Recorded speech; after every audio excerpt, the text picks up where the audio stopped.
Who do you want to win? I want the Good Thunder. questions. Good Well, we know who questions. Connor wants to win. I want the Thunder to win, but I don't want them to do it as quickly as I'm sure Connor wants them to do it. Because you want the insurance of the result. Yeah. I want to be right about the Thunder. So for selfish reasons there, I want them to win. But also, god damn, are people going to be fucking annoying in this offseason if they lose. So there's also me just wanting to avoid that. Yeah. Not really something I think anybody wants to deal with. So, other than the people that want to be annoying. Yeah. So what do you think about Hartenstein coming off of the bench, case and inserted in the starting lineup? I think great move. Yeah, I agree. I thought it was going to happen at some point. I didn't know if it was going to happen game one, but I thought within the first few games it would happen if we got off to some slow starts. But nice to see it happen game one, and I think I think we're going to get off to a very good start because of it. Rick Carlisle has been hesitant to put Miles Turner on anyone other than a big man, but I think in this case, like, you have to put him on Kaysen Wallace. You have to say Kaysen's form. The thing with Kaysen is he's a non-shooter with a form who looks like he's a shooter. So, like, I believe his shots are going to go in, but he's still not hitting them at a rate in which defenses are going to, like, respect him like that. You haven't seen NBA Finals Kaysen Wallace yet. Neither have you. I feel like you don't know what I've seen. I feel like I've seen into the future. I feel like Chet is going to be a mismatch from hell for Miles Turner because it's taking him away from the rim because of the three ball, although there will be a degree of daring him to shoot too because he's been wishy-washy in that territory in these playoffs, but definitely don't want to just treat him like he's Russell Westbrook. And then also he was killed by Cat off of the dribble on the perimeter so much, and we know Chet can do that. So I just think I'd rather go Siakam on him, have Siakam be the lengthier guy. I don't know if he's that much lengthier, but he's quicker on his feet for damn sure. I'd rather go that way, have him handle that matchup one-on-one. I feel better about him, much better about Miles switching on to SGA than I do, or Pascal switching on to SGA than I do Miles. So that's where I would go, but he's been very reluctant to do that. I was hooting and hollering in that Knicks series. Get Miles Turner on Josh Hart. Let Pascal Siakam defend Cat. And the few times they went that way, or when Mitchell Robinson was in, they actually did it. And it worked. It worked very well. But game's about to start. Can you go ahead and put that on? And also, I feel like I'm a little loud, Rudy. It's getting to the peak a lot. Winning a jump ball, love to see it. All right. And we're sure that looks good on stream and all that. Everybody good with how I almost called you Carson. Those are the Nerd Sesh boys. That's a different white boy with a C. What, Rudy? Rudy, what did you just do? Happened. What a disaster. Unbelievable. L moved me. That's okay. We can get it right back. Man, Miles Turner, pick and pop. Nope. All right, we need to make sure we're in sync, Connor. I'm a little ahead of you. Yeah. So once there's a dead ball, nice layup from Shea. Once there is a dead ball, bucket. Can you pause it and then wait for us to get to that dead ball? Yes, I can. Cool. This is the first time I see a dead ball. You're not on a suspicious website, are you? You're on YouTube. On, okay, good. I'm on ESPN.com. I see. Yeah, that was a huge problem with someone else because their stream kept jumping around because it was not of the legal variety. They got Miles on Chet, and Chet immediately gets to the basket. Yep. I feel like I already felt good coming into this game, but the second it was announced that we're starting to single big, I was like, oh, I feel even more confident. Dude, they can't let that happen. I just think that's not going to work at all. The ball pressure already. Neesmith, no. Oh my goodness, what a great contest. It was a hell of a brick. All right, I got a dead ball. I paused. Okay, cool. I'll let you know as soon as we get there. There All right, it is. there it is. Okay, play. Oh, it immediately brought me back to where I'm supposed to be. I Oh, think. that's whack. Well, Here, wait for J-Dub's the inbounding right inbound. now. Pause right as they're about to inbound it, and then I'll let you know. Okay. Like right as he's about to, after he hands it to Dub. Okay, we got a ball. We good? Okay. I think we should be It good. just got inbounded. Yes, Yeah. cool. Okay, a lot closer. Blue Dort, yuck. Yuck. Chill. For some reason, the Lou Dort midi is like so. Well, it's really only Cash when he does like that fadeaway around the free throw line. I really don't think Indiana's seen a defense like this. I don't think any. Of course not. Dub pull up. Oh, that's huge. Huge start. Come on, y'all. Run him off the court.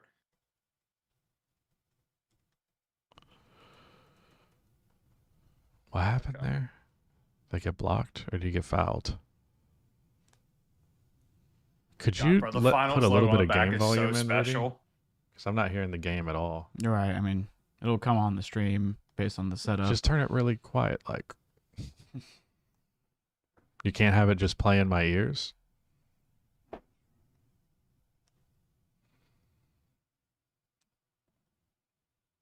Yeah, I don't know. I think if OKC got it to double digits before they scored, it would have been over before it started. Yeah, that would have been a tough look. Are you aware of how fucking insane Miles Turner is from every range except for the rim in these playoffs? Yes. His mid-range stats are bonkers. He's not like a crazy high volume guy, but he does not miss them when he takes them. Honestly, one thing I still like with Indiana, I'm also still like, there's no way they can just shoot this insane for a whole playoff run, right? But, Yeah. I mean, maybe. Good luck. Oh, it just jumped Can forward you for me, make so I'm this on Discord Indiana's window possession smaller right so now. I can see the full thing? I'm in Indiana's possession right now with 10 seconds on the shot clock. So Yeah, you're 2 seconds ahead of me. I can live with that. Okay, cool. It jumped me ahead a little bit. I just want to make sure we were still Right, good. Siakam breaks the seal. They get a bucket. Lou, not that. Good luck. Nope. Travel. That's I need to travel. be sure the stream ain't hearing that. Y'all ain't hearing game audio over there, right? I said my stream is the Rusty Buckets channel. Okay, cool. Okay, well now I can't hear anything. Attack Shea. Thought that was a foul, but it's all right.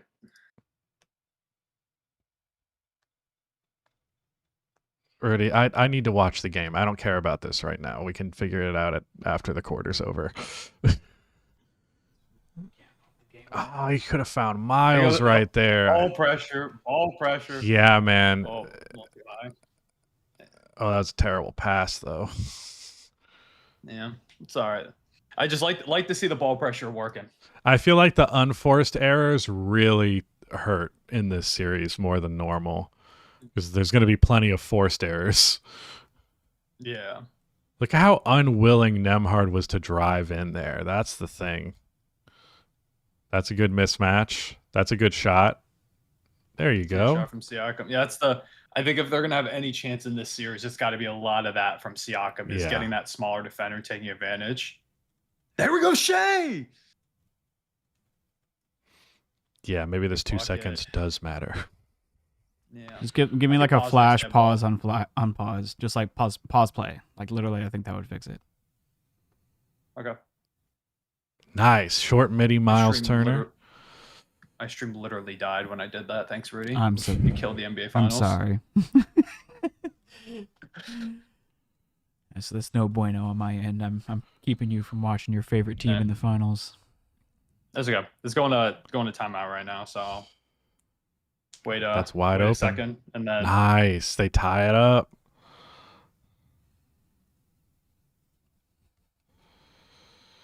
There's the corner threes. They're going to look for those.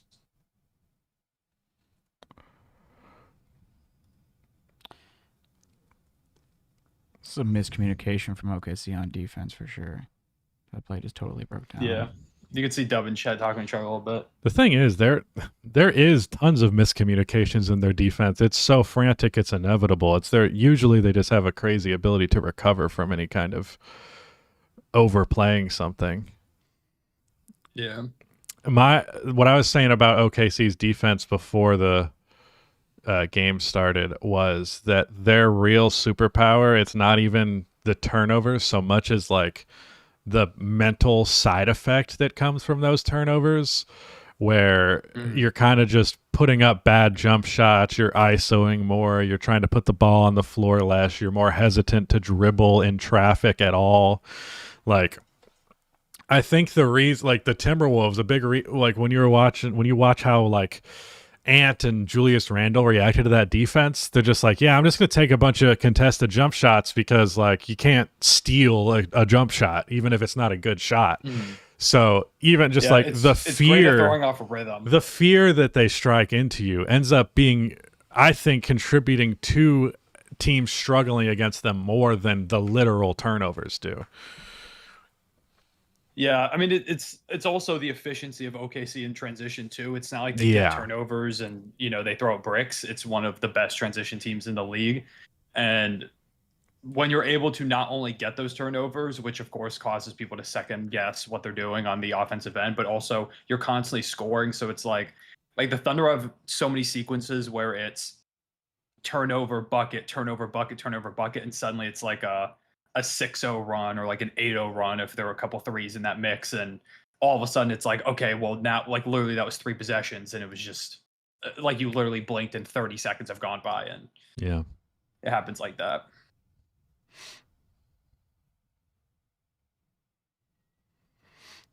Connor, any chance you like tweeted or community posted about this? No, let me go and tweet that. I appreciate that. Yeah, I got you. I feel like the nerves have prevented me from doing anything normal over the last hour. Yeah. Just pacing in your apartment. Pretty much, yeah.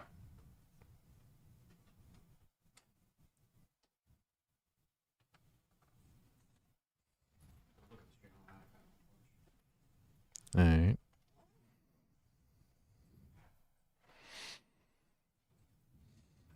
Yo, Jacob, I just hit the Jennifer Lopez, and I'm geeked. I can taste colors. That's good, man. That's ideal. Enjoy the NBA Finals, man.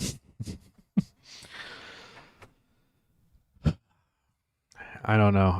I both envy you and don't in this circumstance because I know your heart's fucking racing, but also I would love to be able to feel alive and have my team in the finals.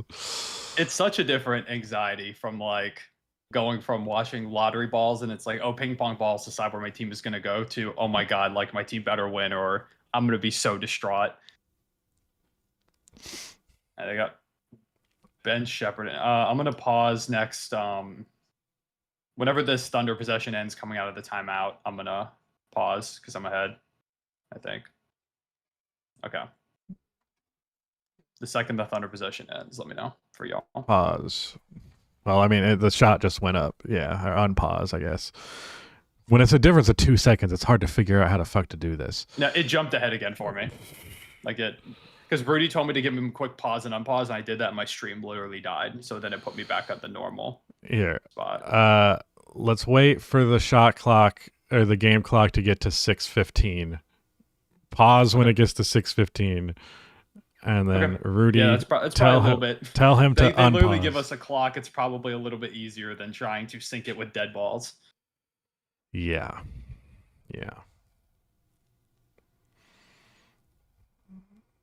Thunder fan on screen. Stream has become unwatchable. That's another thing that I don't envy as much as I would love my team to be a championship team, because I haven't had to deal with like, oh, you only think the Bulls are good because you're a Bulls fan. I haven't had that problem at all. I got it on 6:14 right now. Okay. Okay. All right, go ahead. Wait. Do it. Sync it up. Yeah. Let's do a countdown. 3, 2, 1, play. Rudy, could you also move the Discord so that I could see Connor's face a little bit out of that corner?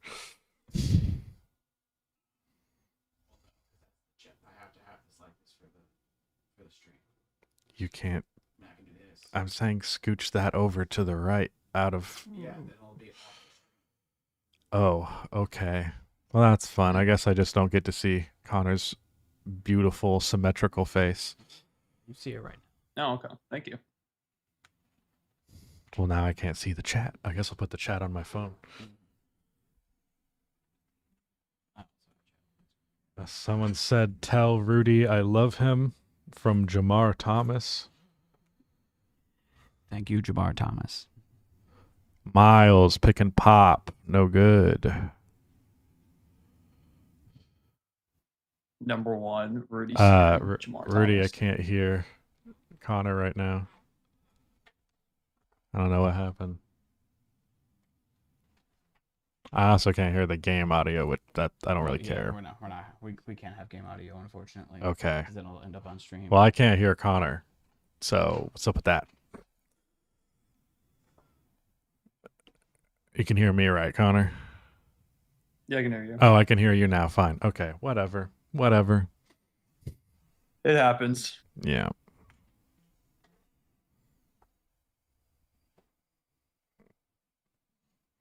I think Obi Toppin can actually be a big X factor in this series just because he's a bigger wing. Yeah, I don't think Thomas Bryant's going to be very playable against the Thunder. No. I think it's going to have to be a lot of Obi Toppin small ball 5 when Turner's off the court.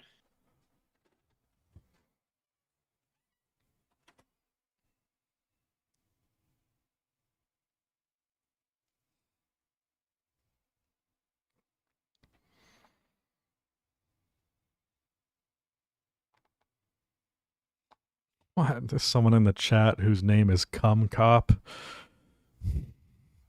I don't know what the hell that Glad to means. see my audience represented well. Heart in the game. SGA right down the middle. That was brutal. Incredible. Yeah, I think screen by Shea has Hartenstein on that. faced stronger rim protection. I mean, I guess the Nuggets rim protection isn't great, but it was so hard for him to get to the rim. Yeah, it's the team defense, and I think even having Aaron Gordon as like that extra rim protector, like Yeah. I think that's enough. To But make I it- don't think you're this gonna is pr- get. I think Shea is probably gonna score more in the paint in this series than he did in the other 3. That's my. I mean, Shea torched the Pacers in the regular season. I think Yeah. in large part because of that. If I My had brother was asking me. if I had any criticism of Shea, really for his game, that a criticism that's real and not ridiculous, he doesn't. It's not as hard as I feel like it should be to cut off his drive game. His mid-range game is just so good; it often doesn't matter. But when he's getting to the rim at will, that's the Shea that is unstoppable. Yeah, I really don't. That's another thing with this matchup is I just don't think there's a guy on this team at the level of most of the defense. Like the Grizzlies really didn't have anybody for Shea. Not that there's really anybody. Right, but the consistently slows him Grizzlies had down, but- Jaren and Zach Edey, which is a lot of size rim down low, which protection helps. around the rim. Christian Brown did a pretty good job, and the Nuggets are obviously just a really smart, connected team, even if they're not the greatest in terms of individual defense. Minnesota had Jay McDaniels and Neesmith is going to have to come up huge, or Nembhard or somebody for the Pacers to slow down Shea to make this a longer series. Yeah.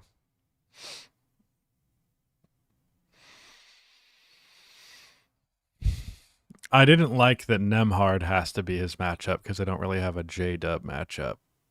Because I feel like Neesmith, I'd just rather have the size. Mm-hmm. But they don't really have that choice because you definitely can't put Nembhard on J-Dub. Yeah, I'm very interested to see how Indiana adjusts as the series goes on with the matchups. Because I also think I don't know how Turner's going to work on Chet long term. It hasn't been too bad too early. but it doesn't necessarily pretty take good on that the long.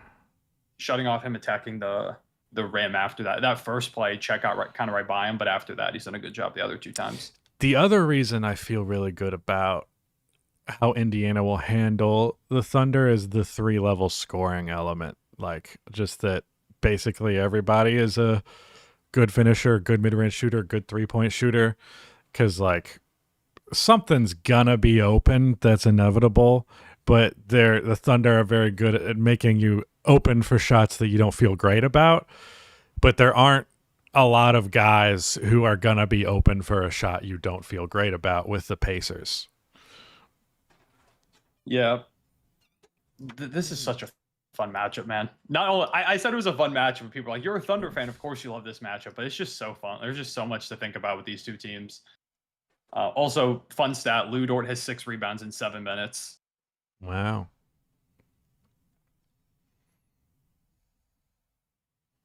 I think he has 6 rebounds. I don't know why checking the box score, it says he only has 4.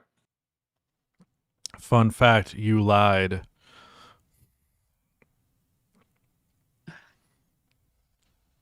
This guy's Caruso going in to cause around. hell. I love this ball demon. This guy's going around calling himself 3 Connors when he's just one guy. He's fucking lying from the start. Source. You don't know. I got there are 2 Damn. ones of me that Double run the channel ripped. as well. It's actually a little known fact about Cone is that the 3rd cone that he's referring to is his 3rd eye that allows him to see into the future. That's why he knows what Finals Case and Wallace is like. Bro's got cone eyes. Everyone has cones in their eyes. Whoa, chill. You went to high school. Yeah, you I know think that's this. how that works. I don't know nothing about eyes. Speak English, Doc. We ain't scientists. So it's got to be at least one reference to an obscure comedy from the 2000s. It's my millennial curse. It's a shame Rudy's 37.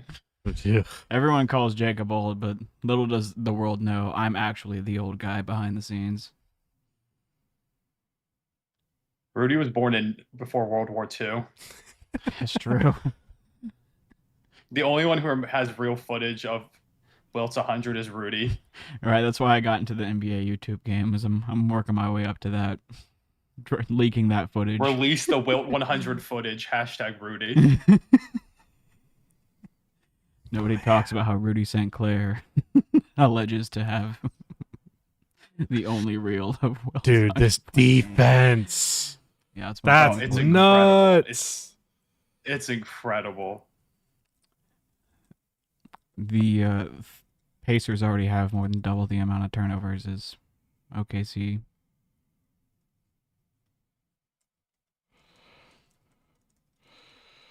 I feel like a shot clock violation shouldn't count as a turnover, even though I understand why it is. It just feels like an entirely different turnover from other turnovers. Yeah. It's like it should be a new second thing. That was a travel. Doesn't matter. They don't call it.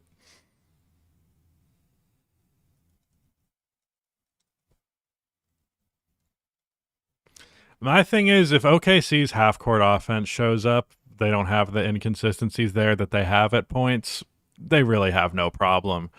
But if Indiana can just be way better at executing in the half-court, it does make it closer than it otherwise would be. Yeah. Clippers fan in the chat says Hartenstein moving his feet, man, is a. I mean, I don't think Hartenstein is necessarily known as a slow-footed big. He's not, but he's, of the options on the floor, the slowest guy. Yeah, for sure.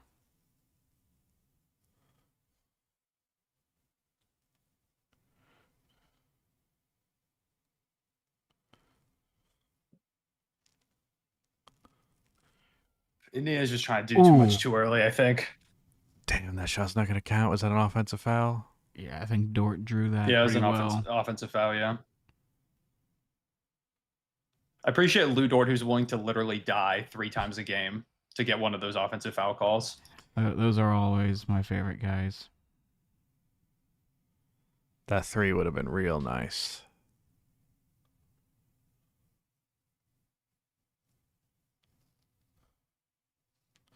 I think I saw something about this being like geographically the closest NBA finals ever. Yeah, that's It's something. one of them, I think. That's something Lev and I are investigating for a potential Lizco_2000 video. I see. Damn, 8 turnovers for Indiana already. They average 11. Yeah. Well, that's what I'm saying. I was like, it's going to be interesting to battle between the Thunder's pressure and Indiana's inability to turn the ball over. They just take care of it so well. But then I also I That's took a good look D. at the Come- turnover what? percentage. What are you talking about? He got him on the elbow, I think. But the top 5 teams in turnover percentage in these playoffs, 3 out of the 5 are people that the Thunder have played. It's Denver, it's Minnesota, it's Memphis, and then it's like the Heat and the Pistons, who both won out round 1. Yeah. Shay's Thomas already got Bryant 9 minutes. points. Oh shit, Thomas Bryant minutes? I don't see Thomas Bryant. Oh, he just run. I just saw him run to the stanchion. Yep, sure enough. I saw the future. I'm telling you. That third cone, I'm telling you. Yeah. I'm also very curious about Benedict Mathurin in this series. Yeah. I kind of thought he was done, and then he closed that Knicks series really well. Yeah. He just feels like a guy that could get really flustered by the Thunder's pressure, Yeah. and it ends up not being super viable. He's just got to like minimize mistakes. And Then again, his tendency to not pass the ball might work in his favor here.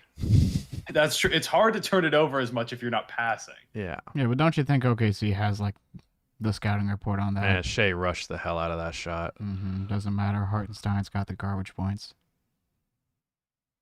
Don't call his points I garbage. don't think that's a term. I don't think you call it garbage points when you score off an offensive rebound. Yeah, he's taking out the trash. Well, Jacob, that's what they called it back in like 1928 when Rudy was growing up as a wee lad watching hoops. Right.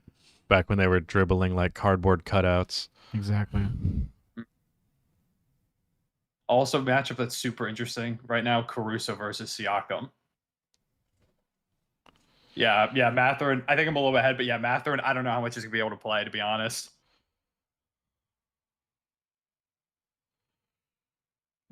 Yeah, we'll try and get synced up again at the start of the second quarter. Yeah. Just pause right before at like Also, address it real quick, 'cause 11:59. Address it real quick. If I was wondering when my hands look like this, I fell playing basketball and scraped up my whole palms. That So, sucks. yeah. So, because I keep putting my hands up on the screen, I'm like, people are gonna be like, "What the hell is going on with his hands?" SGA just made it a 10-point game. That's not a good sign early. Are underhanded free throws still technically illegal? No, I think Yeah, they're legal. I think They're they're legal. Pretty Okay. certain they're legal. Pretty sure Shea traveled on that step back. Don't care, didn't ask. Shut up. Hallie traveled on one of the threes he made.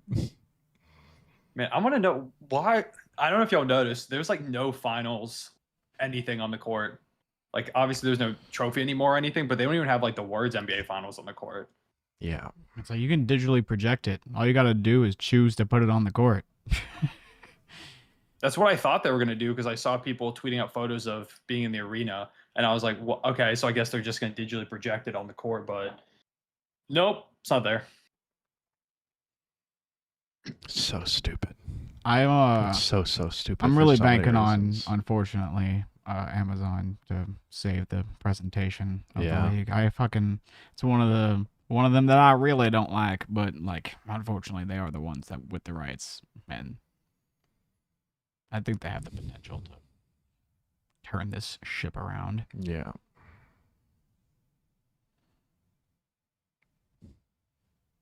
Did they not have enough time to put the graphic down? It wasn't a matter of time. They Like, chose not YouTube to. TV. It says YouTube TV. Like that could easily say the finals presented by YouTube TV. Yeah, but then you wouldn't know that it's on YouTube TV. NBA Finals sponsored by YouTube TV on YouTube TV. How would you know it's on YouTube TV if we don't say every 3 sentences that it's on YouTube TV? Well, no, look, there's a little finals on the box above the basket. There's a little finals right there. They Yeah. got it. It's in the score bug. There's the gold trim. That's true. So stupid. Cook up Rudy. No, I would fuck with them digitally projecting the Larry OB underneath the center court logo. That would, like, just go all in. Do the classic thing that they only allegedly took up because people were complaining about what it's like to play over the sticker. Love to see the Isaiah Hartenstein aggressiveness with Miles Turner playing very far up, anticipating the dribble handoff and looking to make that switch, and Ihart's just spinning and attacking. Or not Miles Turner, whether Thomas it's Bryant. Siakam or OB. Yeah. Thomas Bryant, if he's in, whoever's up on him, he should make it a point. Also, I love my guy Isaiah Joe, but he kind of got fried by TJ McConnell a couple possessions ago. I can't lie. I enjoy how many accessories Isaiah Joe wears. It's like almost maxed out. I know but not Jacob was a quite. big fan of Trey Mann for a bit just because of the elbow sweatband. Yeah. And the baggy shorts. Yeah, he was really putting That on was a baggy big shorts early on three. this season before he got hurt.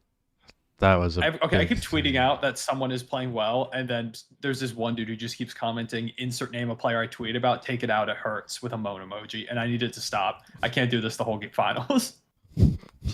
Someone said I didn't know Rusty was friends with Matt Pat. I don't even think I think I've heard that before. I don't even think I look like Matt. You really Pat all that don't? much. But you are a white guy with like a face. Kind of like a little bit of the swoopy hair kind of to the side, I guess. Yeah. Adds up as well. I guess if you had if your hair was like more in your face and a lot darker, and you were doing the Yeah. Matt Pat voice, I would trust you Yeah, to be yeah, a if I Matt was Pat doing game impersonator. theory. Yeah. Can you do his YouTuber voice?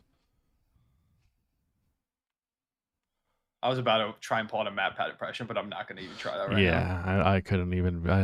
It's been years. Yeah, he Did retired. you know that everyone Mario was secretly gay?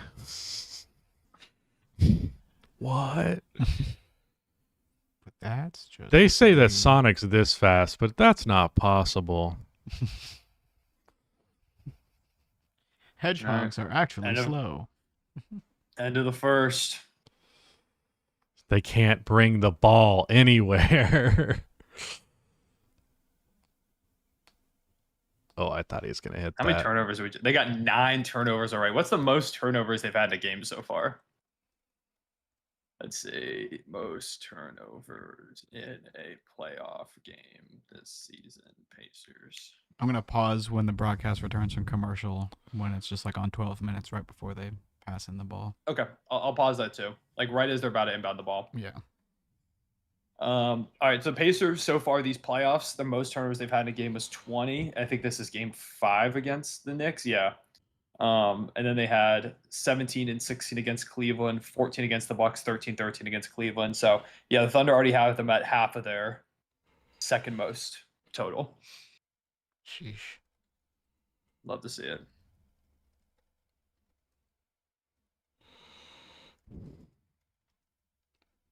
The benching of Hartenstein seems to have been a good move through one quarter. It's very good move. Yeah, it's like someone said it's like Mark Dagnall took off the ankle weights coming in. He's like, we were just playing around West.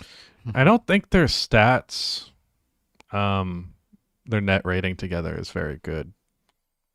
It's not. It's still positive because they had some better minutes against Minnesota, but the single big net rating has been infinitely better, and especially against Indiana. Like you just can't. Yeah. You can't do double bigs. But I also how good just they are on think the it's perimeter. more about like Indiana's defense is best when you have Miles Turner around the rim, and this is a great way to get him away from the rim. Yeah. If you're Rick Carlisle, how do you respond? What's your adjustment? I already told you, put him on, put Pascal Siakam on Chet, and have Miles play off of Case and Wallace. Just let him shoot.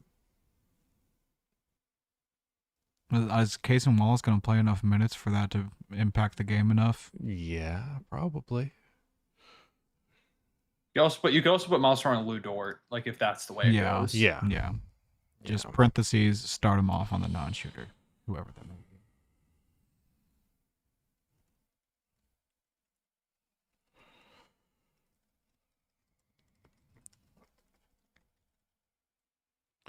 Most in any quarter in the playoffs for them. Per the broadcast. according to Jacob's sources. Right. Jacob's over here just smashing keys on the research. Emmanuel in the chat said, Cone, are you nervous? Yeah, I mean, I'm very confident in them going into the series. It's honestly the most confident I've been in a series since against Memphis, just because the way we played against Minnesota, I just believe strongly in this team more than any like. It's nothing against Indiana; they're ridiculous. It's just more so confidence in the Thunder. But yeah, like I've got like, I mean, I'm like very anxious, more than anything. Not as much nervous, more so anxious, just because it's the team's in the finals right now.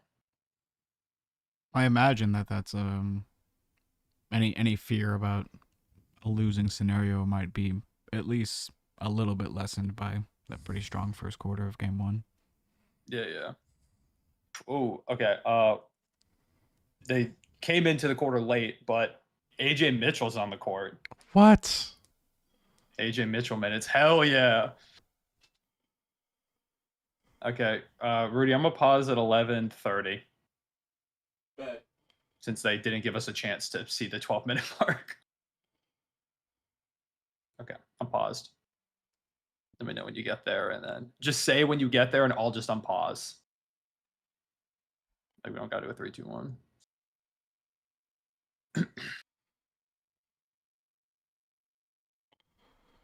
All right, I'm at 11:43, counting down. 39, 38. God damn, I got so far ahead of 37, you. 36. I had to go back. 45, 34, 33, 32, 30. Okay. Where are y'all watching this? YouTube TV. No, I had to go back because when I like refreshed the page to go live again, it was at 11:28.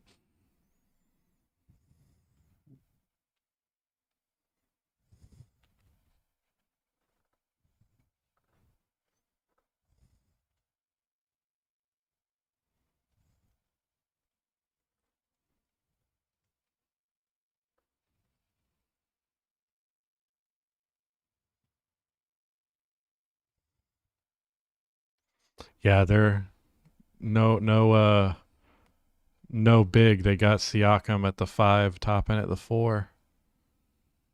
Not running. Yeah, it's not gotta running be Thomas Bryant. Yeah, I don't think Thomas Bryant's super viable in the NBA Finals. I can't. That's lie. a great I mean, that pass. game we had against the Ugh. Knicks was sick. It was a good foul by Caruso. Oh, but he's calling for the replay? He thinks that was a clean... I mean, did he not only swipe it and knock it off Pascal? Like, why? That probably isn't worth replaying unless you're just trying to keep him away from the line.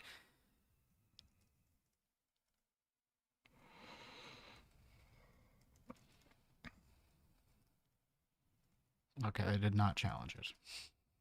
Yeah. I feel like every guy kind of asked for a challenge on like half the fouls that they even feel kind of questionable about.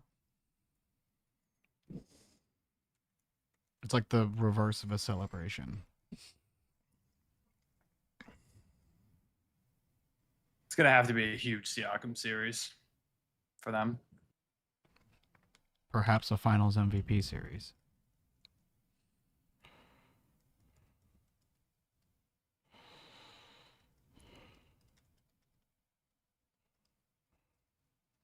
I could see like a role player or two stepping up on a consistent basis for this Pacers team. That was a really nice lay. Yeah. Yeah. And that would... I love Caruso. Jacob, I literally would have given your team 17 first-round picks for Caruso. Shut the fuck up. All right. It's okay. Instead, we get to pay Josh Giddey $35 million a year. Cook up.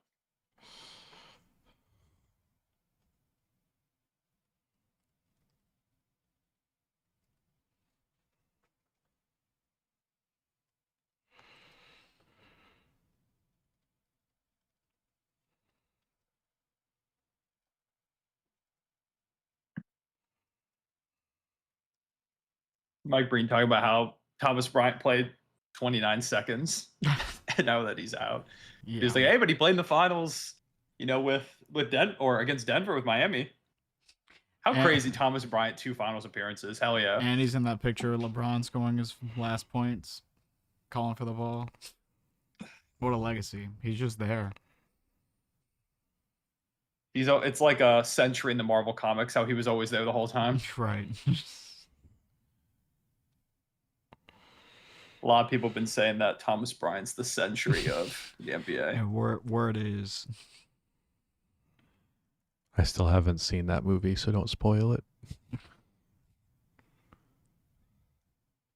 Not going to the theaters for a damn MCU movie unless I'm certain actually that really shit's good. good. I know, I've heard it's good, but like going to the movie theaters costs so much goddamn money now. It's like I'm going when I know it's a movie I'm gonna like for sure.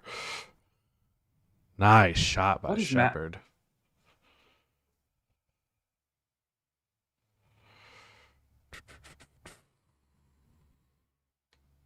Yeah, Indiana's gotten up twice as many threes. I thought that was in clunky timing, but still consistent form. That might be ahead of y'all, but that Pascal midi, I don't know what the hell Benedict Matherin's doing. He just brought Isaiah Hartenstein over for no reason to close off the baseline. Yeah. That was stupid. Like some of the worst spacing I've ever seen. He just wanted the cut pass opportunities of score first mentality 100% of the time, as far as I understand. Not gonna sit here in front like I've watched a million Pacers game. These are just my perceptions.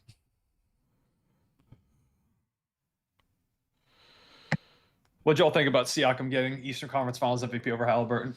Thought it was questionable. I texted Jacob about it immediately. Yeah, I don't know. I didn't have It's a just so strong funny to me take. how Western Conference Finals MVP is like, here's Jokic and Shea and like all these all-time type of talents. And then the East, it's like, here's Jaylen Brown and here's Pascal Siakam. And Yeah. Who 2022? Who was it in 2022? it was Tatum got one and then Jimmy got it the next year. Yeah. Well, those guys. AJ Mitchell's been actually awesome in his minutes so far, by the way.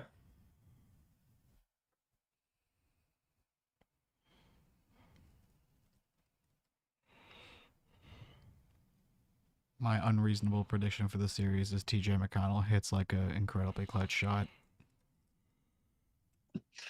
I thought you were going to say incredibly clutch 3 because I'm like, yeah, then that's like a bold prediction if he's hitting threes.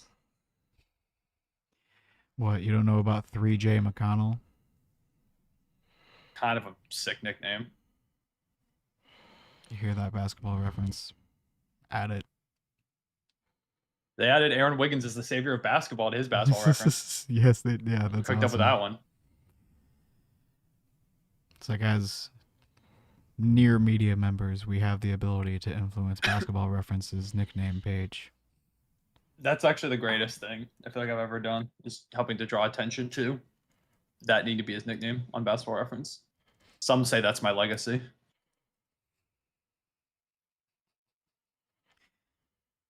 It's actually so crazy to me that Chet is technically only in his second season. Like, he's going to be so damn good, man. It's crazy. Yeah. He's still so gangly that it's like feels strange to like see him on the court sometimes. I'm sure it's not so much the case for you because you probably watched 80 Thunder games this year. But every time I see him, like, man, that guy is really, really lanky. Yeah.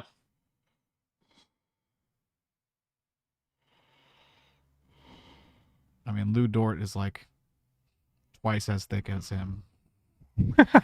Man, imagine Chet with Lou Dort's girth.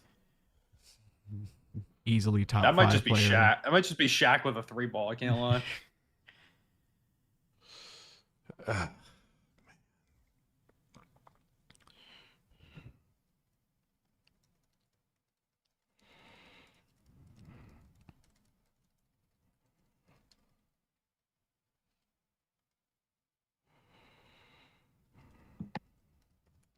I actually love just hell yeah, AJ Mitchell, go out there and cook.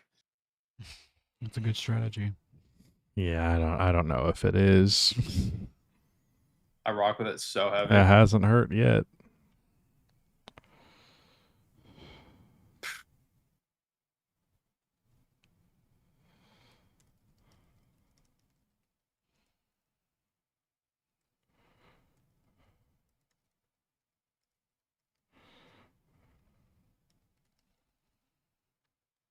He is technically a -3 in his 4 minutes, despite his 3 rebounds.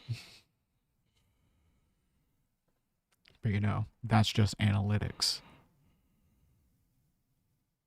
Advanced analytics, Rudy.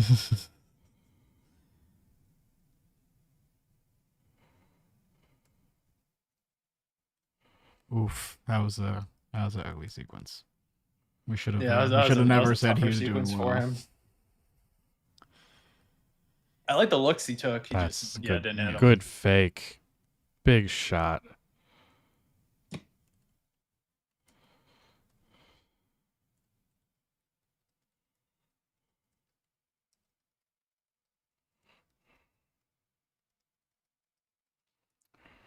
Should the rest of the league be scared of this team plus Nikola Topic or Topic? How do you say it? Topic, Topic? Topic. Topic. Yeah. People are saying Topic is going to be the best Nicole in the league next year is what I'm hearing from sources. Yeah, he's in the hyperbolic chamber right now, downloading a bunch of basketball knowledge. Yeah, the league's got to be scared that we got the best Nicole in the league coming up next season. Nikola Jokic just retires. No, he doesn't need to retire. Topic is just like that. God, fucking Thunder win 82 games. Topic probably, or not Topic, AJ probably coming out after that sequence, I imagine. Yeah, that was it felt like he was rushing the shots, even though they were really good looks. Caruso in 8 minutes so far, 7 points, 2 blocks, and a steal.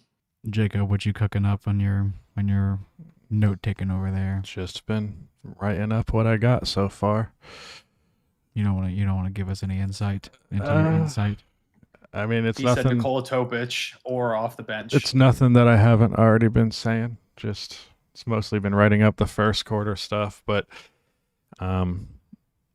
yeah, I think they got to change this Chet matchup. I just think there's no way it's gonna work, and I don't like to do the I know more than an NBA head coach on this, but I'm as certain as I'm possibly capable of being that putting Miles Turner on Lou Dort or Cason Wallace would be better than having him defend Shea high on the pick and roll.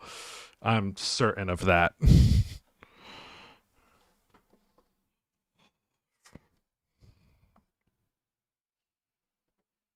Clippers fan said Topic is Josh Giddey type player. I don't know if he makes the rotation with his lack of shooting and defense. That's what you don't know is he's getting really good at things. People say it because they see this taller player. He's just not he doesn't play like Giddey at all. His rim pressure and scoring around the rim is infinitely more than Giddey's was coming into the league. He was one of the better. Oh, switched to my phone. I just switched my camera. Well, there's a flash of my wall in front of me.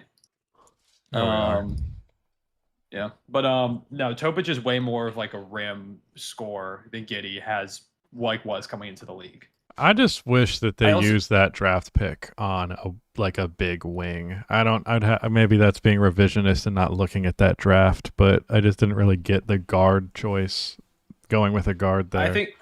I think we do need. We continue to need a little bit more. If anything, need a little bit more on-ball playmaking. We've been trying to turn Cason kind of into that type of player. That's a lot of the growth this year. He's bringing up the ball right now. Yeah, I think Cason can be a 5-assist guy, and that adds a lot. Yeah, we've been trying to turn Cason into that guy, and I think just we're drafting a lot of looks because we know we need to continue to add that playmaking.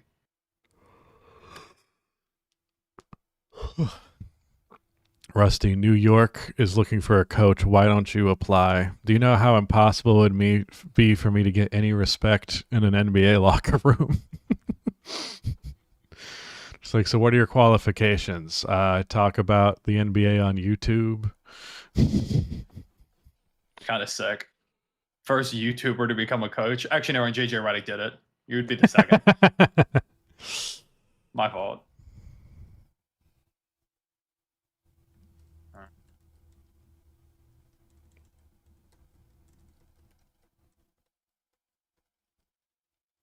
I feel like commentary often goes they've turned the ball over a bunch, but they're only down this much right now. But it's yeah, but it's not that's going anywhere.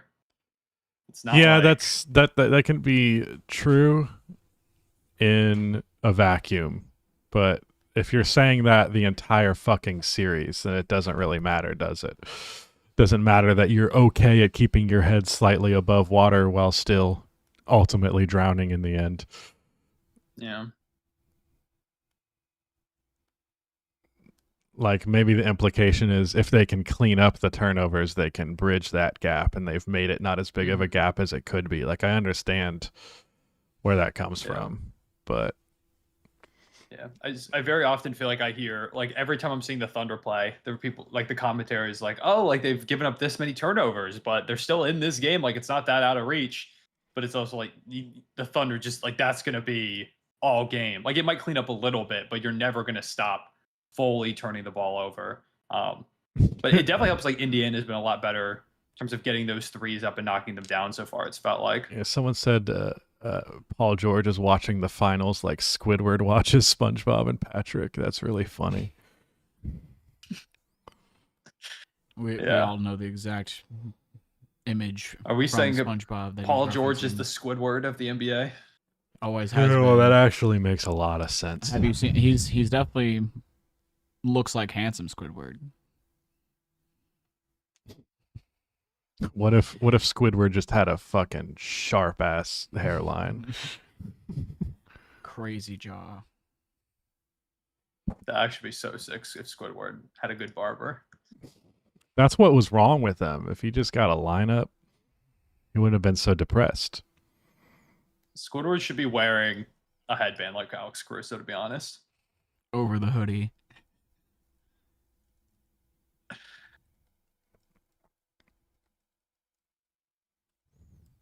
Nemhard, Devil Magic threes are done. I feel like there's a lot of really funny NBA Valentine's Day card opportunities with Andrew Nemhard. There's definitely something there. You make me Andrew Nemhard. See, that right there is why Tyrese needs to learn the art of the foul bait. He was in a perfect position to bullshit his way to the free throw line right there, and he did not take it. It's an art. People get mad about That it. was a terrible drive by Cason Wallace. Holy shit. Yeah. He's usually really good in transition, but he just got stonewalled.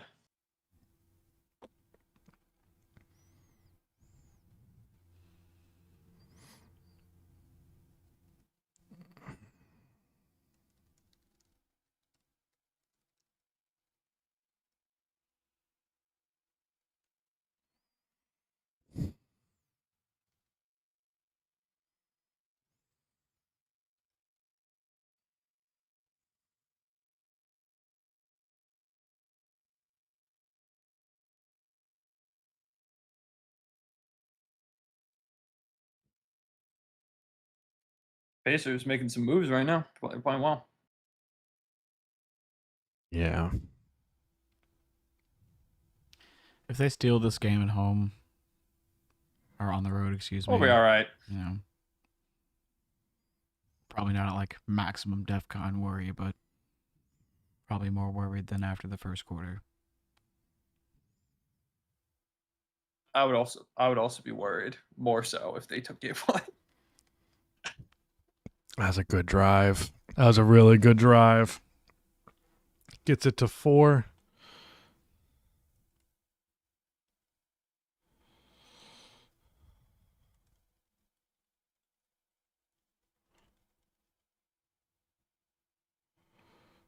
Damn. Crazy how much of the chat is about Josh Giddey right now. That was it. Yeah, I just don't care. I've done the Josh Giddey thing way too much for my liking. Yeah. Just waiting for the Seattle Supersonics. Ugh. And Miles doesn't have the fucking hands for it. Well, they're also like digging in a little bit. That 3 would have killed. Yeah, that would have been sick. Yeah. Shea's 3-ball always on those like step backs always looks like it's going in. And it just always like I misses, disagree because he spent so much of the first 2 rounds bricking step back and pull up threes that I have come to expect them to miss every single time. I'm just saying the form and like the arc, it looks like that should go in. The look of it doesn't beat the numbers that I've grown accustomed to. Not even the numbers, just literally just seeing them miss so much.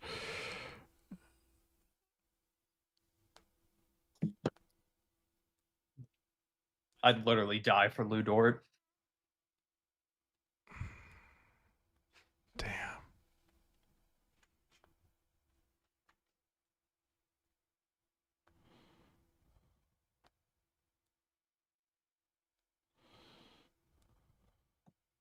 Not another dub corner three.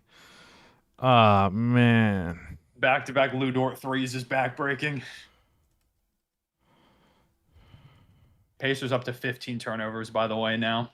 That's their third highest mark, or the fourth highest mark they've had all playoffs. Yeah, that's crazy.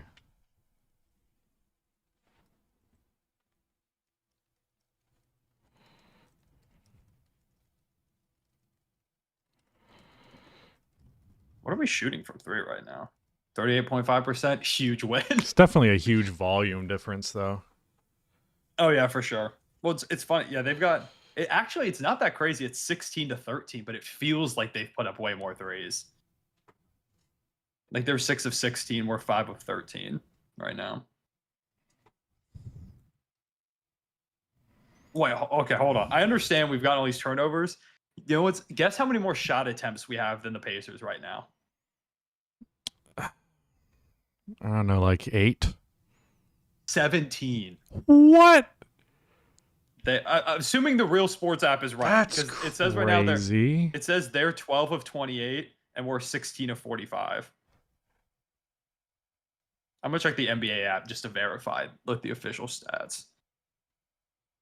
That is crazy. They've also. Oh, that's just never mind. Yeah, field goal attempts 45 for us, and they've got 28. It's right.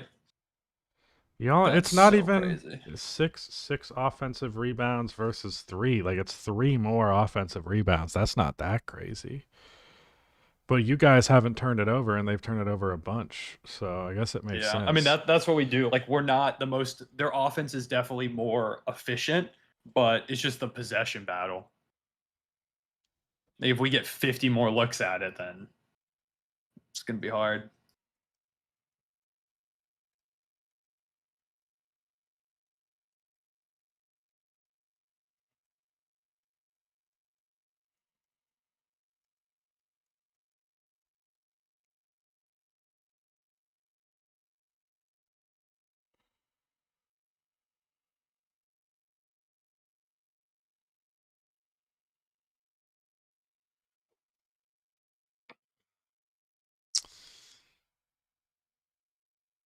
How I don't know. This is kind of a hard question to answer, I'm sure, but like, do you have even any idea of how much this is actually going to mean to you to see this happen? Yeah, like I mean, just thinking about like, I mean, I was tearing up quite a bit when we made it even to the finals. Like I'm hopefully going to be, because I'm going to be at game 2 on Sunday. I'm hoping I'm going to be at either, if the Thunder are on verge of a sweep, I'll be at game 4 in Indiana, or if not, then I'm going to be at game 5 in OKC. And so hopefully I get to see it in person. But yeah, man, it's going to be, I mean, I don't think I'm going to stop. I'm like literally bawl my eyes out, man. It's going to be, I'm going to be a disaster. Yeah. It's going to. Apparently, this is the most biased live stream on the finals right now. Now, in your case, the bias is obvious. In my case, I saw a 68-win team with one of the greatest guard seasons ever, with some of the best depth in the league, one of the best defenses ever, and I thought that they were going to win a championship, which means that I am biased. It's so funny going into the playoffs. Like, yeah, I'm biased, but I'm trying to present it objectively as much as I can. Like, duh, I want the Thunder to win. I've literally like 3 different Thunder paintings behind me. But no, like it was so funny. I made my pre-playoff like prediction video, and I picked the Thunder to win the finals, and I got multiple comments that were like, "You only picked them because you're a fan." I'm like, they're literally the odds-on favorite to win the NBA Finals. Like, picking anyone but them to win the title is a hot take. It straight up. it was a hot take to pick someone else because the odds are so heavily in their favor.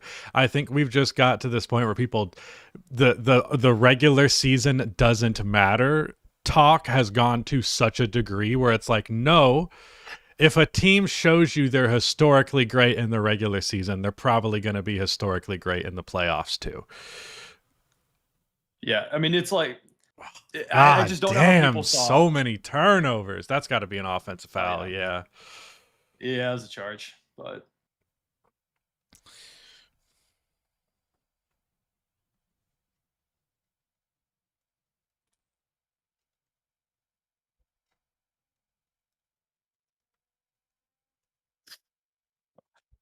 oh my god, man. I feel like the only other like favorite going into the season is probably Boston.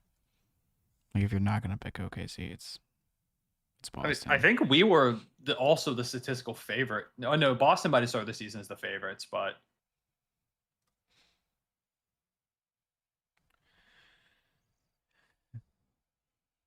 I'd love to see people try to discount an OKC ring because Jason Tatum got hurt in the playoffs. bro, oh my god, Jesus.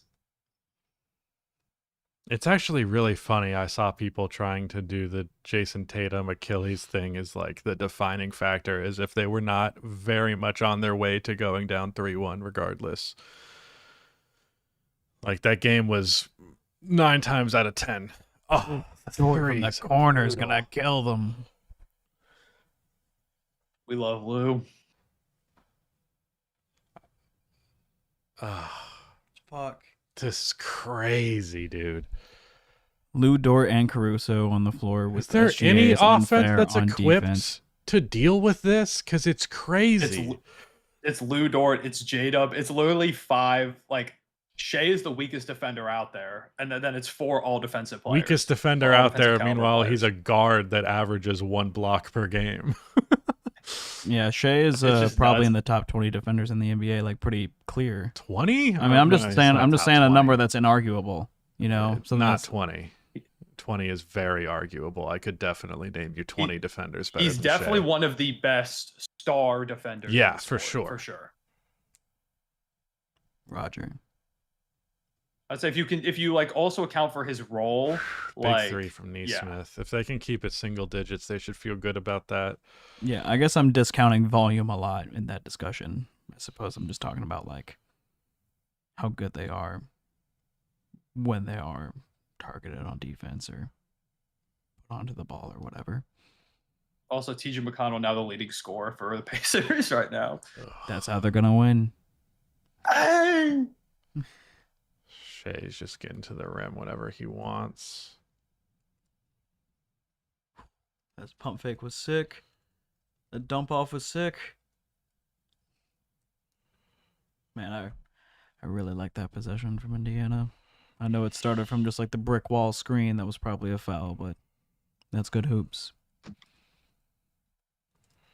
It's just funny to me that there were people that were like, I don't think the Thunder, as this hyper physical defense, are going to translate to the playoffs, where it's like the most physical basketball possible. I just didn't understand that take. Yeah, I was hearing the argument that they were going to get called for fouls more in the postseason. It's like, that is the opposite. Everyone universally agrees the opposite of what happens. So if they're getting away with fouling all the time in the regular season, guess what? They're going to get away with fouling all the time even more in the playoffs. It was funny because the argument was both, oh, Shea won't get those calls in the playoffs, but also the Thunder are going to get called for more fouls in the playoffs. I also guarantee you look at the discourse of any all-time great defense, there's fucking people whining that they only were good because they fouled you.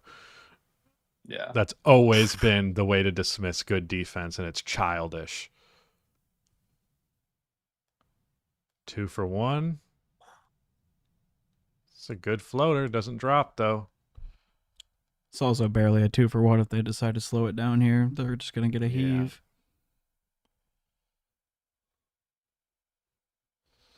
Great pass. Good help. Was that Hallie that got that? Not Hit a sure. 3 here, get it to single digits, or get Ooh. ripped again. That's how many turnovers does Hallie have? That's got to be at Hallie least right number now. 3. He's got Oh, 3. It would have been nice for that to drop. 12-point Yeah, it game would at the have been half. super nice. Doesn't quite Pacers feel like it. have now tied their most turnovers in a game at halftime. wow. In the playoffs? Yeah.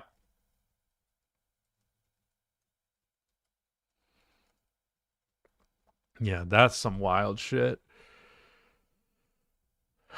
Someone in the comments literally parroted your point, saying Indy being down 12 after all that isn't the worst thing. It's really not. Yeah, I mean it's one of ultimately being down 12 is never the worst thing, but it's also like the offense is just not working the way you need it to if you're Indiana. Like for Indiana, the key is to being down 12 as this massive underdog. Like I know they've pulled off some miracles, but against this team, you can't afford to be down in those big spots like late in games. And starting off now, going into the third quarter, the Pacers are a really good third quarter team, but the Thunder have been like the best third quarter team in the sport throughout the playoffs. Like it's very Warriors-esque. Hey, Connor. They could. The Pacers could be a lot worse off. I will say that for sure. Hey, Connor. I know you're like your team's probably going to win a championship and you're excited or whatever, but did you consider that it's going to be have a huge asterisk next to it because of FTA plus fouling for defense? Did you think about that? I was thinking about both that, but also the fact that John Morant had us figured out. So it's unfortunate that he really did. It's not going to count because John Morant. I'm glad you said that. The Thunder figured out for sure. Yeah. I'm glad he phrased that the way he did because it was exactly confident enough to be like a quotable kind of funny overstatement, but also not so like definitive of a statement that you could just really argue against it. Figure it out is so broad, As a Grizzlies fan who's been huffing copium for years. I also think that's a stupid fucking phrase, period. Like, people were saying about Halliburton at the start of the year, like, teams figured him out. Players as good as Tyrese Halliburton do not get figured out. Teams who are as good as the Thunder do not get figured out. You find solutions to not drown and possibly to win, but you don't figure them out. Offenses, teams in general, are far too complicated to just blanket statement figure them out. Hold on, I gotta make sure I mute the halftime show. I can't do that. Well, yeah, who even is figured it? out is one of those buzzwords that are buzz phrases. Also, if your criticism includes the term soft at any point, it's invalid. You say you're getting food? Oh, wow. Okay. I do need to go pee. Can you hold me over while I go pee? People, get your deepest, darkest Rudy St. Clair questions off your chest.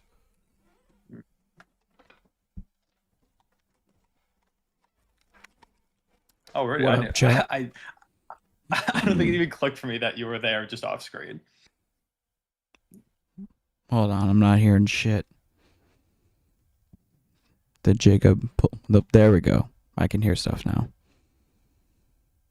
I had no idea you were there in person. I guess it makes sense, but in my head I was like, oh, he's just a little Rudy reveal for the people. Yeah. Little do they know I was just slightly off screen. All right, let's go through Jacob's internet history. Okay. Let's look at the real the stats. That's what real ball watchers are all about. Oh yeah, I had this up on my phone because I wanted to talk to you about it, Connor. Michael Redd, the shooting guard, is live tweeting the game, and he said that TikTok edits have been comparing SGA to Kobe, but in reality, he reminds him more of Brandon Roy, with the ease, the flow, the spots.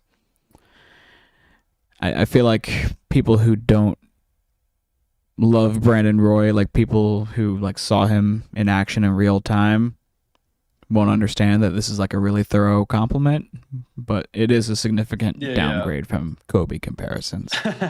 Yeah, no. I mean, it's more like him saying less like, oh, he's a Brandon Roy level player as opposed to Kobe. I think it's a lot more of him saying like, oh, the aesthetic and the game is a lot more comparable. But I mean, I do see a lot. I do see what he's talking about. I don't think that's bad at all. Like, I think that's actually a pretty solid comp. Obviously, like Brandon Roy was also slightly before, not really before my time, but like I was like 10, Mhm. 8 years old. I think it was 2008 draft. So I was like 8 years old when he was drafted. So I don't remember nearly as much. But yeah, I mean, no, there is a lot though there with Shea and Kobe when it comes to like the turnaround middies and that type of game. But I see that. I definitely see the Brandon Roy for sure. Word. Well, that bought me exactly enough It, time to Shea's a hard player to hand make a the phone comp for, back to be off. honest. Yeah, I mean the high volume mid range shooting in like the modern NBA context definitely is like a unique enough aspect where the comparisons get difficult at the bare minimum. But like his flexibility and like strange athleticism, where the conventional super vertical explosive stuff is like really, really next to nothing that we've seen before. All right, I'm handing the mic Yeah. back off to Jacob and running to grab some food. What's up? If you stop hearing stuff, it's because that's coming unplugged. Okay.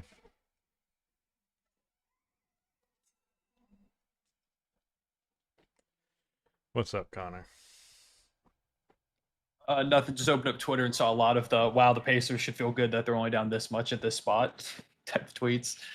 Yeah. Which both like, I mean, yeah, only being down 12 with 20 turnovers for sure. It's you could be a lot worse off. I think the big thing for the Pacers has been they've done a good job of making it a lot more difficult in the Thunder for in those transition opportunities off those turnovers. Like we were talking about, the Thunder are very efficient in that regard.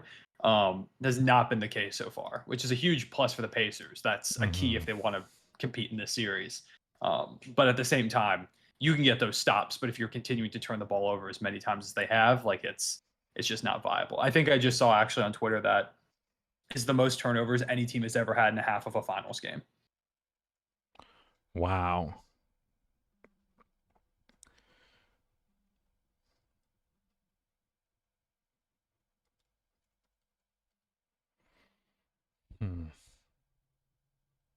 What if they finish the game with 40 turnovers?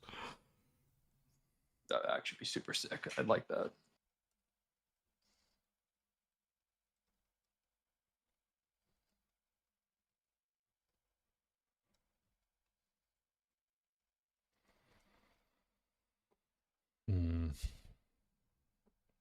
I'm trying to simultaneously like write this outline and be paying attention to the stream, which is a difficult balance. Yeah, Difficult balance. I gotta be able to like 9 a.m. tomorrow, or I think 8 a.m. And I'm still gonna try and make a video after this. So. Yeah, you have to.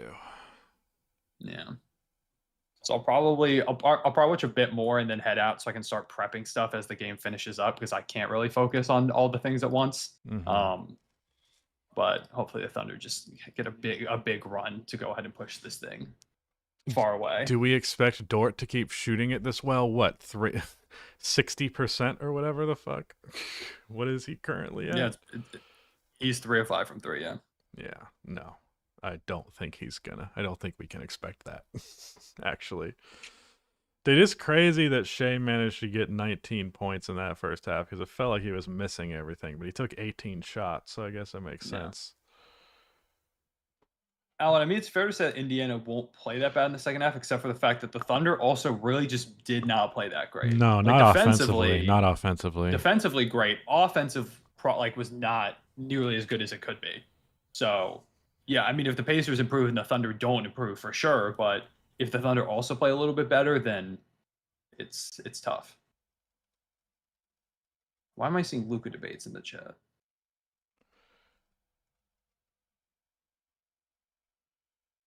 I don't know. Oh, it's literally just one person.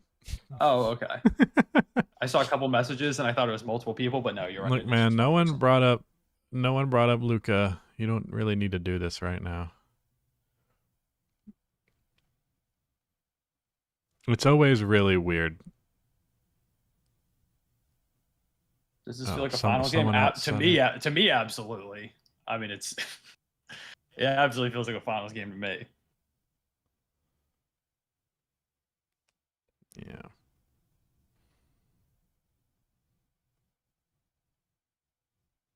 If you're Rick Carlisle, are you living with Shea step back threes? I mean, I Yeah. guess Yeah, you you gotta, are. yeah. You would rather him that than take a midi or a layup, yeah. Yeah, we finally found a star who's such a great mid-range shooter and such an okay three-point shooter that a mid-range shot is genuinely a more point per possession shot than a step back three is. The first Western Conference Finals game felt like a first round game. I was in the building for that one, so I can't speak to that one, how it felt on the TV.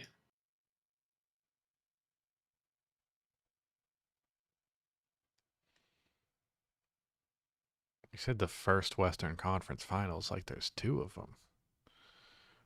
There's only the one. I think Western meant Conference first Western Conference Finals game. I think that's Yeah. what they meant. Am I going to go to any of the games? Yeah, I'm going to be at game 2 on Sunday. I'm flying in Sunday morning. This Going to the bastard. game and then flying out the next day at Monday. This bastard gets to go to finals games on another man's dime. That's crazy. Game 2 is on my dime. Game 5 is not on my dime. That's sick. Yeah. Game 2, I'm just getting myself there. I'm not. I gotta, because it was like we talked about like getting me to a game, but it's like trying to see if we can get the closeout if possible, for snapback. But like I still wanted to make sure I got to see a Thunder like home finals game, you know, because I didn't want to risk the possibility of like I don't think the Thunder are going to sweep, but if they ended up being in that position, I didn't want to miss the chance to see a finals game at OKC. So I'm like, I'm just gonna get out to game 2 as well. Yeah, that's dope. Can't even imagine what seeing my team in the NBA Finals live would be like. Don't worry, 2029. Yeah, I'm sure. How I'm at this point now where in my head canon Giannis just is a Spur. Like I think the Giannis Wemby duo is gonna happen. And I feel like if you I have this weird that, feeling. I have this weird feeling that Toronto is going to make something happen. I really fucking hope not. At the same time, I also don't want Giannis to go to the West. But I also maybe it's a little bit of that for me. But I don't know. It almost feels like with the Dame thing where San Antonio just feels too obvious for Giannis at this point, like with Miami. I don't know. Maybe I'm traumatized from that where it's like, what the hell? What happened? Why is he on the Bucks now? I don't know. But just God, can you imagine trying to score on a Giannis Wemby backcourt or front court and trying to stop them at that? Yeah. I saw someone comment, they were like, I don't like Giannis to the Spurs because I don't think it's gonna work. They put out this reasoning. I'm like, sure, but it's a Giannis and Wemby. And I also don't the amount of Spurs fans that are like, I don't want to give up Stephon Castle for Giannis. I'm like, Yeah, I'm grow sorry. up. That's where being a fan is a problem in the commentary realm, because anyone being objective can say Stephon Castle is a really good prospect who has a lot of upside, and you shouldn't hesitate for a second to trade him for Giannis. Yeah, I would do everything I could to not give up number 2 and Castle. Like I'd love to keep one of those. Yeah. But if you can get away with giving up only one of them, and then it's Vassell and Barnes or whatever, like salary filler there, I do that 1,000 times. Because also the thing is with the new CBA, if you can get Giannis in while Wemby's still on his rookie contract, like that just makes things so much easier financially than trying to potentially add a star down the line if things don't work out and Wemby is suddenly getting paid $1 billion and you're still paying De'Aaron Fox. Like it's just going to become so much more difficult. Now is such an obvious opportunity to add somebody. And if you add Giannis, then you've got, if Wemby takes another step up, potentially 2 top 5 players in the sport next season. Like it just feels like such a no-brainer to me to at least go for him. Maybe they're asking for your entire organization and it's like, I don't know. But I give up almost anything on San Antonio for Giannis. I just think it's damn near impossible not to win a championship with that duo at least once. And I feel like all things considered, you cannot give up that much in terms of guys who are just tangibly good players for you right now, because you don't have that many to begin with. But dude, I feel like it's a brilliant fit on both sides. Like Wemby I mean, being defensively, the it's- shooter that he is, like they're not gonna have You literally spacing just problems. build like Tim Duncan, David Robinson. Tim Duncan type, and how David these- Robinson wouldn't have shit on Giannis and Wemby, if we're being honest. Yeah, I mean, I just don't know. It's and honestly, it's a pretty good response to like the Thunder, where Shea is this like all the horrific downhill size. attacker, and you add, Thunder got bigger with iHeart in addition to Chet, but you add even more size. It gives you help against Jokic as well. Like, I don't know. To me, it just makes all the sense in the world. I think if I had to pick like the most logistical, or logical, it makes sense logistically type of fit, it is San Antonio. But there's just something weird about just the existence of the Raptors in the state that they are. I can't figure out if they actually are we're gonna go into the season with this weird hodgepodge of talent from all over the place that's all making $1 billion. Like, I just can't decide if they'll actually do that or not. Yeah, if we got the Giannis to the Spurs thing, the Western Conference Finals next year are the finals. Please don't send another guy to the West. Yeah, it's kind of fucking ridiculous. Cooper Flag's already coming out west. Like, I think if Giannis goes west, there needs to be a serious discussion about conferences, because that to me would be the straw that breaks the camel's back. Because who's the best player in the East at this point? It's probably Tyrese Halliburton and Jason Tatum, and Jason's not even going to play next year. It just depends what Embiid looks like next year off of this whole injured season. But yeah, at that point, here we are. Game's starting. And if it's out of sync, that's too bad, because Rudy is not here and I'm not going to figure it out. So hopefully we're close. I think I'm ahead. I'm at 112 right now. Or 11-12. Let's go. 112 would be nuts. Yeah. Well, shit. Yeah, I'm in you're the future. Full 30 seconds Thunder ahead of me. It's all right. We can work on it. I won't say anything until you've mentioned stuff. I can control my reaction for right now. Cool.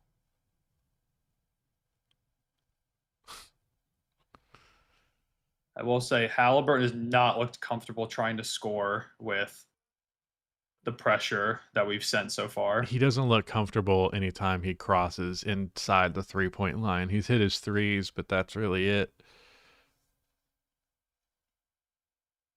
It's another reason it's got to be a big Siakam series. They need somebody to attack downhill. Yeah, also to Chet being... Shut up, Rudy.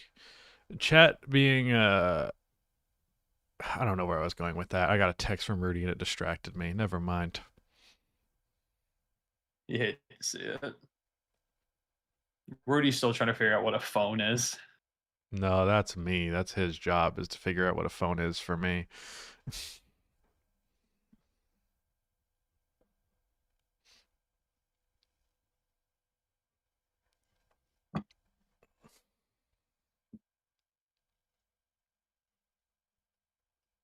Rick Carlisle's first thing, they show him they do the little split screen thing and have him talking in the locker room like they were in on and he goes, the first thing he goes is, they forced 19 turnovers and only have scored many points at him. We're right there. That's the way it goes.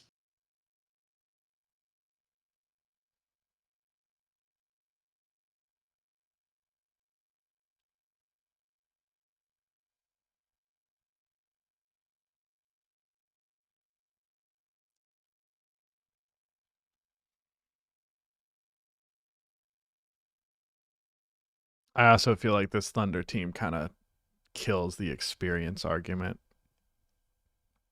that I heard so much was that this team wasn't experienced enough. Yeah, both being a Thunder fan and then also just I've reached a point where I'm like, experience matters to an extent, but if the team is good enough, it doesn't matter. Yeah. Like, when you have a team that has the second best net rating of all time, I really don't care about experience. I think it shows, like against Denver game 1, I think it definitely showed, and Yeah. some slow starts, but to a certain extent, it's like Siakam's got to hit that.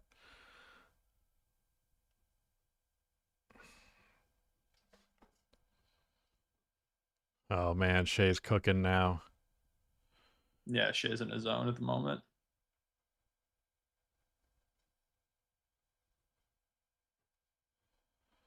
Man, I meant to get the stats of field goal differential at half, but I didn't. It's already outdated now. I don't know if there's a site that does You find quarter by quarter stats. NBA.com does it. Not until after the game, though. Oh yeah, that's true. That's true. I think the real app actually has quarter by quarter. I think that might only be for individual Nope. players. I'll have to check. As far as I'm aware, I don't know. it does not exist.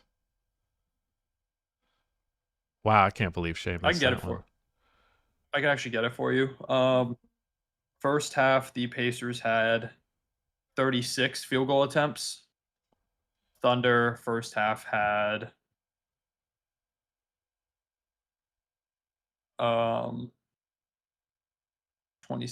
54, so 18 more. They're just kind of trading buckets right now.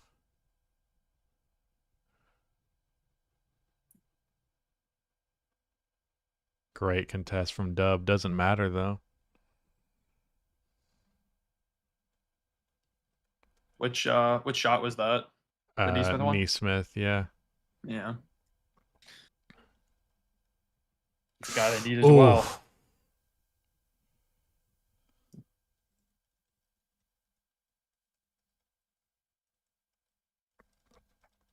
It's funny. Kaysen is like our best lob passer. It's Kaysen and Dub. If there's one weakness in Shea's game, is that lob passes just kind of escape him a little bit sometimes. Yeah. I cannot believe that drive by Neesmith right there. That was crazy. Yeah. They give him an offensive foul for that. I think the other thing is Indiana's had a lot of turnovers that don't lead to transition. Like they got some shot clock violations. They have a couple offensive fouls. Yeah, a lot of kind of dead ball turnovers, which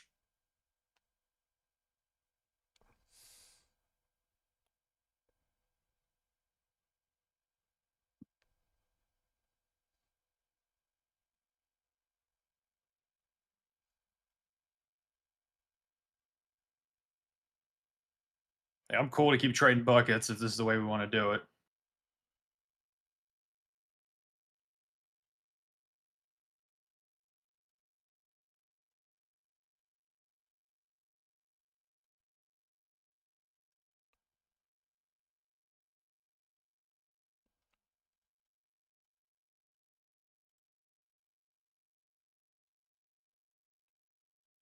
Oh, that was crazy. Yeah, they're just trading buckets now. There hasn't even been much great defense to this point.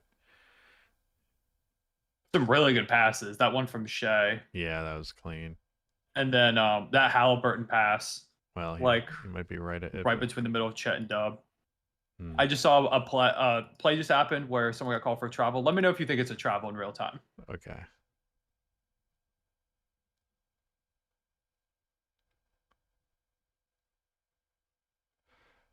I would have thought on the initial drive when he did the jabs, he traveled, not there. And the replay makes it a lot more. I also was like, I don't think that's a travel. Fake.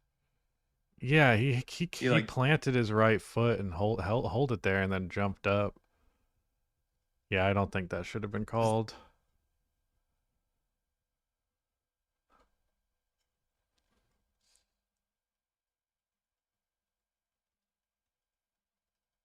See Cohen all smiling. Hell yeah. I'm feeling great. Team looks good. Not doing the best offensively. Yeah, I think he dragged his foot in the end. Has team ever forfeited in the playoffs? I mean, Miami probably should have in that first round series against Cleveland, to be honest. Yeah, like the first two games of that series should have just been like, okay, we don't need to do this anymore. That's okay. We'll save everybody's energy. That was one of those time. series where it's like, can we just fast forward? Man, that bottom section of the Eastern Conference is gonna be so weird next year. I mean, it was weird this year, but it's gonna be even weirder next year. Is it weird? I feel like it's pretty consistently just bad. I don't know if weird's the first word I'd It's just use. like it's like the weird like zombie Heat without Jimmy now, Yeah. and it's like the Hawks where I think they could take a little bit of a jump, but also are they really that good? Like I have no clue what the Raptors are gonna look like with all of these guys, like Yeah, all these guys. You I have just Brandon think Ingram on the team. they're just teams that you know what they are really easily. Like I know what to expect from the Atlanta Hawks and the Miami Heat without Jimmy Butler at this point. I've seen enough of it. I pray that he do something. I really don't want to have to watch that team. I'm just getting really Right, they're getting, tired like, of the shocking. conference imbalance. I really think it's a problem that has always been a problem and now really, really, really needs to be addressed because overwhelmingly the best talent in the league is in the West. He's just kind of hit a recession. I can't lie. Like if I was a fan of like a small market team that normally doesn't do a very good job management wise in the West, I would just give up on ever seeing them win a championship because it's not going to happen. you you can't like get to the finals and then maybe your matchup's injured and you get there. If you got to make it through 3 rounds in the West, one of those rounds you're facing a healthy team that can beat you unless you're like actually like that. Yeah. These playoffs this year were just super. Like the Pacers were the best team for sure, but it's like the Cavs just. I know they were dealing with injuries, but just in general, they kind of folded. Like Most Boston people folded shockingly. Yeah, most people picked the Knicks to win that conference finals. And I think it's just by the logic of, well, they beat the Celtics, but you got to factor in the matchup aspect of that. And that's why I picked the Pacers. I had Pacers in 7 was my pick. I had 6. Actually, if I'm right about this year's finals, I will have shot 11 for 15 on Husband.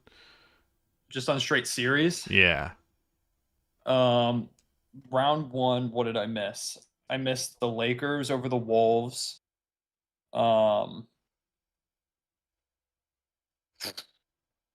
Crazy shot just happened. Is that a double pump from Hallie?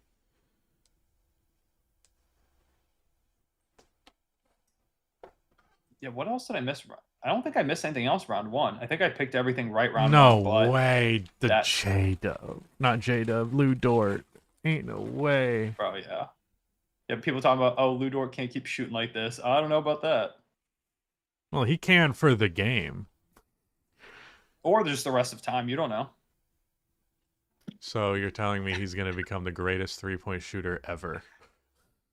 Because he shoots 66% from 3. Oh, what a big shot by Toppin. That was a hell of a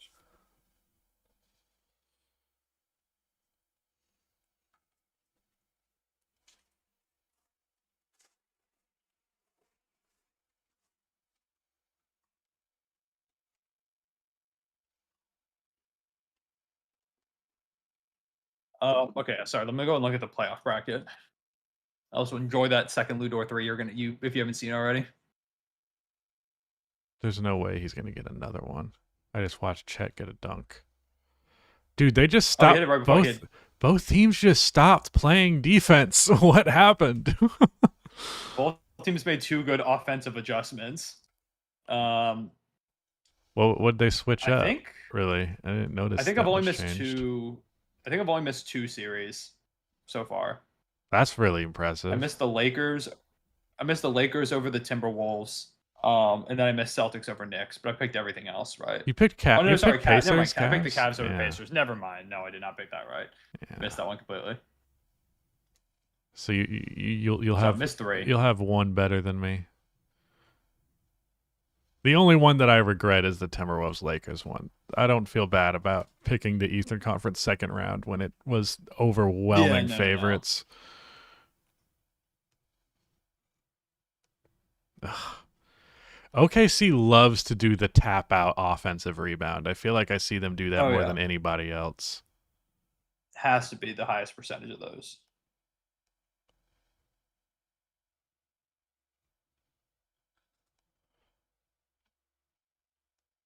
Oh my god. Yeah, he just This is the same thing that he did in the regular season matchup where Halliburton was just only taking threes. And He just can't Shea, get downhill against us. what that get called for? Should I call for an offensive foul? It's called a push off. I see.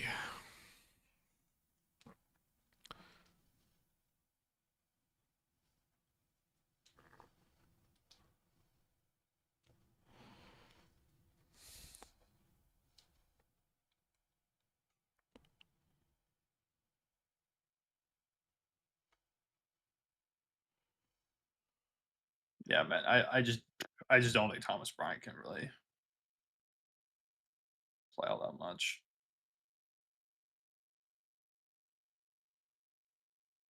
Rudy, you're evil for that. That just smells good.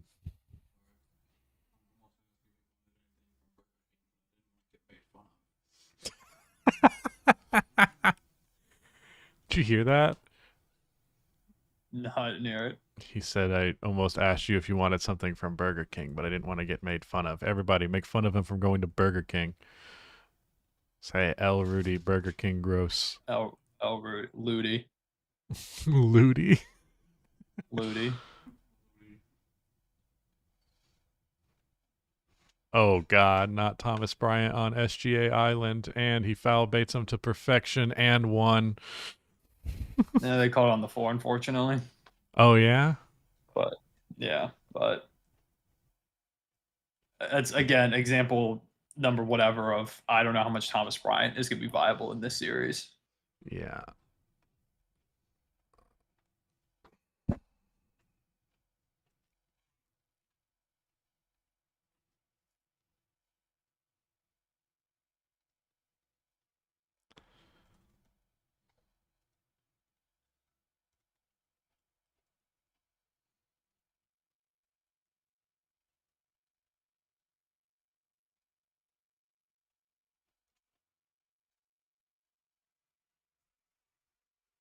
Ain't no fucking way.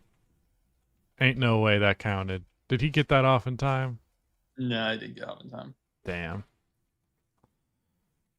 Richard Jefferson just said Pacers actually Yeah, have more no. free throw attempts than the Thunder tonight, which is just what always happens.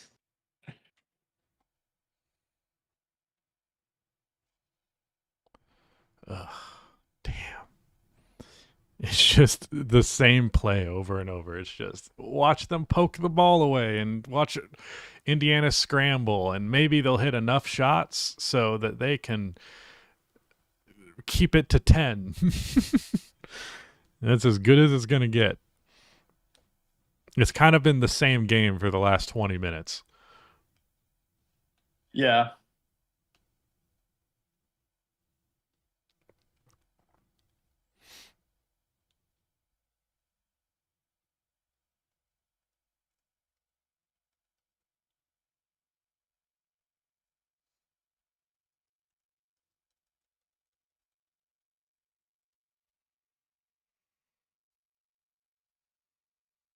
God, Ludort's been so awesome.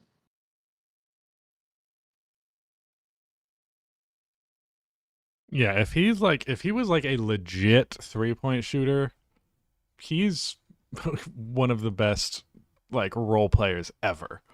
But it's just such He just such it's hard just to very rely like on. regular season. It's Yeah. he shoots 40%, but there's those really high highs and lows. Like it's a Yeah. not very consistent, fluid 40%. It's like, oh, he hit 4 of 8 this game, and he went 0 for 3 this game.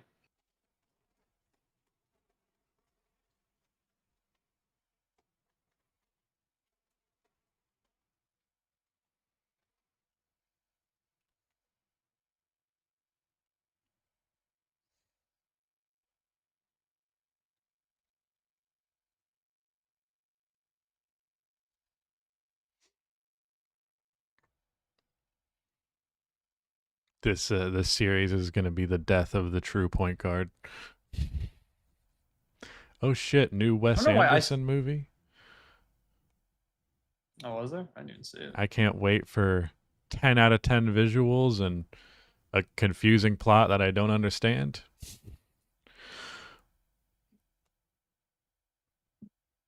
speaking of point guards, I saw someone tweet out like earlier. They're like, is Shea a shooting guard or a point guard? Like, I feel like I've been confused on this. I mean, he's played point guard just straight up for like the last 2-3 years. Yes, but also he's a shooting guard playing point guard, is what I would say. Yeah, but that's also just positionally, what he the just point is the guard point guard. position is now, however. So it's like yes and no. He is a shooting guard and he's a point guard. Really, the position is just guard now. Apparently, big news: Drewski got a warning for stepping on the court after Shea drew a foul. So it's huge news. If anyone was wondering about that, is it so funny that I love that the Thunder are in the finals, and now you've just got like all these celebrities in Oklahoma City. Like if the Knicks had made it, you would have seen like Timothy Chalamet and Kylie Jenner courtside in Oklahoma City. Spike Lee courtside in OKC. Who's y'all's Spike Lee? Is it you? Are you the Spike Lee for the Thunder? Maybe someday. I need to get the bread to sit courtside like that. Yeah. Bill Hader is a Thunder fan. Yeah.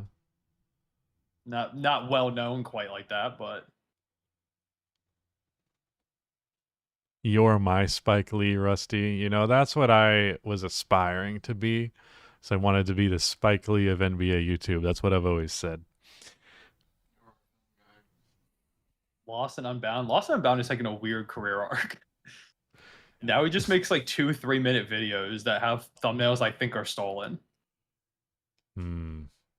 I just saw a post from him when they made it to the finals, and I was like, oh, he's still alive? Cool. Bro, this is the Lou Dort game. Serious. What the hell?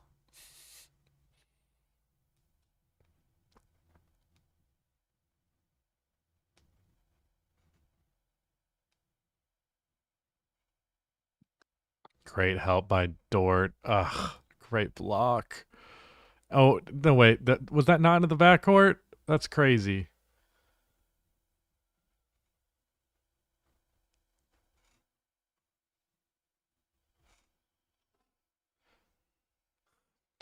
Dude, did Hallie step back the line? Damn, they're getting close. They're really flirting with a backcourt violation on both sides here. Hey, Thomas Bryant did something good. I'm not going to lie. The Isaiah Joe elbow band and wristband combo is kind of wild. Short roll, no good. Love a short roll Isaiah Hartenstein pass. Same. Or there are Thunder fans that were like, I don't know if I want Isaiah Hartenstein because he's not a stretch big. I'm like, y'all, he does so much stuff that we need. Yeah, but let's not pretend like you didn't think he was going to be shooting threes. I remembered that. I thought he was going to take like one a game potentially. Well, for a while he was. He actually took one in both of the Pacers games this year. Yeah. But I remember watching those games back for this preview, and I was like, dude, people want to talk about regular season numbers and matchup shit with these teams. Like, I'm not watching. I think Lou Dort took like 5 mid-range pull-ups in that game as well. I was like, I saw 5 Lou Dort middies and an Isaiah Hartenstein 3, and you want me to base my analysis on this shit? As Lou should. Good for Lou. Lou's mid-range shots are ugly. Oh, it's hideous. He's like not as bad at them as you would think, but them shits do not look good.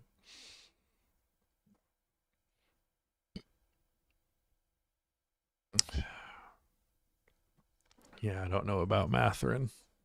I really think Indiana needs to cut its rotation shorter. I feel like Jarris Walker is maybe somewhat viable when he comes back, but yeah, if you want to play him at center.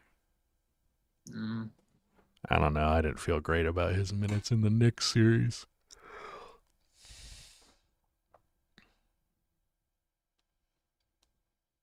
Turnover differential is up to plus 16. Yeah.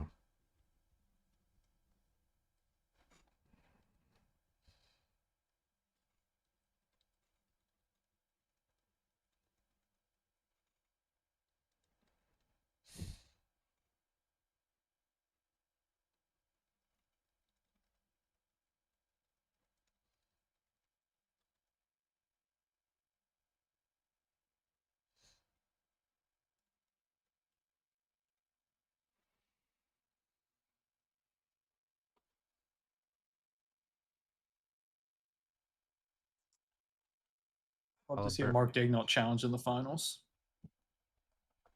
Does he not challenge? No, he does, but just it's so sick. You'll love to see it. One of my biggest pet peeves in the NBA is when coaches use a challenge on a play that does not affect the scoreboard early into the game. If it's like a possession difference, why are you wasting your challenge on a single flipping of the possession? That's ridiculous. I wouldn't even use a challenge in the first 3 quarters unless it was some really egregious shit that I was pretty damn confident I was going to win. What if like your best player's like getting their 5th foul in the 3rd quarter and it's some BS? Is that like one of those situations? Yeah, well that's an extreme where you can think outside of that, but like 4th foul? 4th foul not by the 3rd quarter.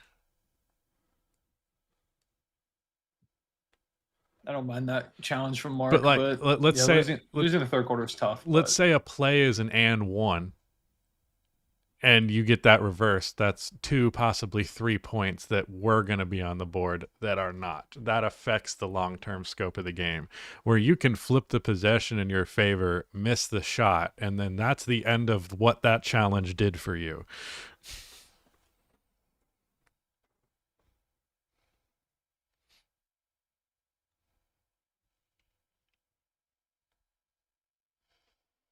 If I'm Indiana, knowing the strange game my team's been having, I'm pretty happy going into the 4th quarter with a single-digit deficit if they can. Yeah, Isaiah Joe hit that 3 right as you were gearing that up. Mm-hmm.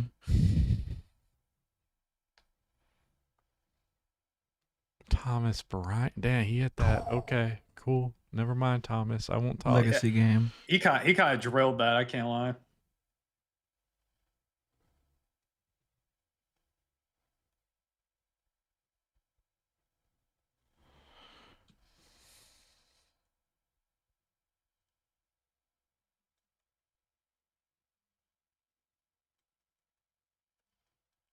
That was just routine.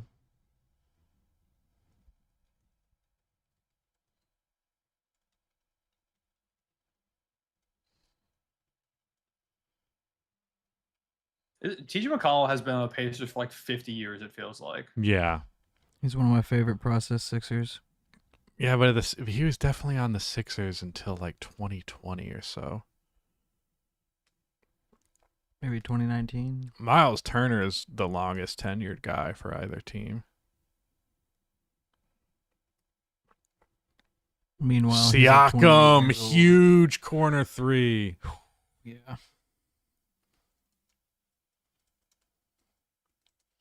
If Halliburton can turn on the scoring in the 4th quarter, Indy has a real shot. He's just kind of been absent in that department. I just don't know how much he can get it going downhill. Yeah, and then there's also that. That's nice.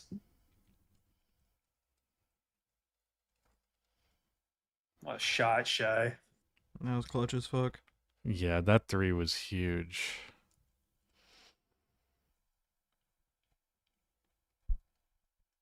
He's unloading the fucking clip. He has 26 field goal attempts in the first 3 quarters. Good, as he should. I mean, he's been keeping up that pace the whole time. Like, even just a few minutes into the game, he had 9 points on 9 shots. He's going full Kobe this series. Should be emptying the clip 100%.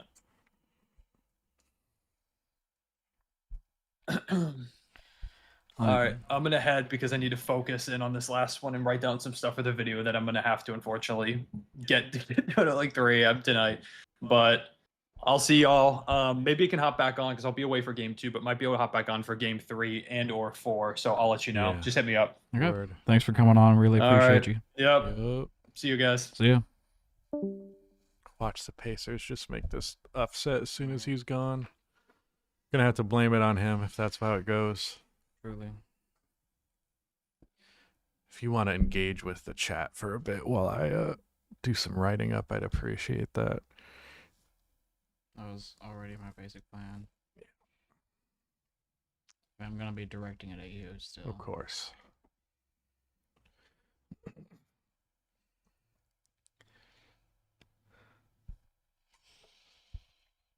All right, chat, your time to shine now that our lovely ThreeCone is gone.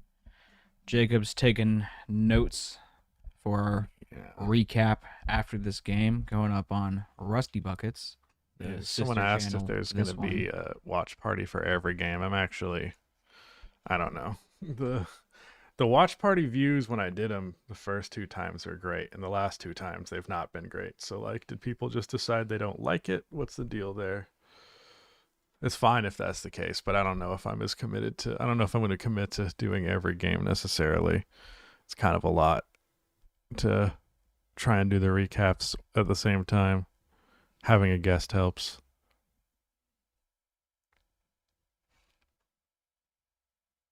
Yeah, I think it just depends a little bit on how tonight's video making process goes, given that we were doing the stream tonight.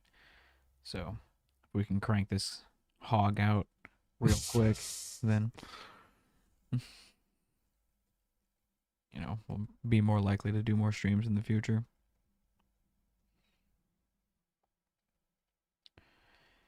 Damien said Halley's pass to Siakam was the highlight of the third. What do you think is the best highlight of the game so far off the top of your head? I don't know if there's been that many like crazy highlights. I don't know. This kind of just been pretty bog standard of what I expect out of both of these teams. Emmanuel said, where does SGA rank on Thunder players if he gets the finals MVP? In other words, is he ahead of Kevin Durant and or Russell Westbrook? Well, it's a different conversation whether it's about Thunder players. Like all-time ranking, who's the best Thunder player ever? Kevin Durant. Who's the most Thunder player ever? It's Russell Westbrook. Could Shea take the mantle as the most Thunder player after a title? I think I would leave that up to the fans, but I would say it's a testament to how impactful Russell Westbrook's presence with that franchise is that my answer isn't immediately yes.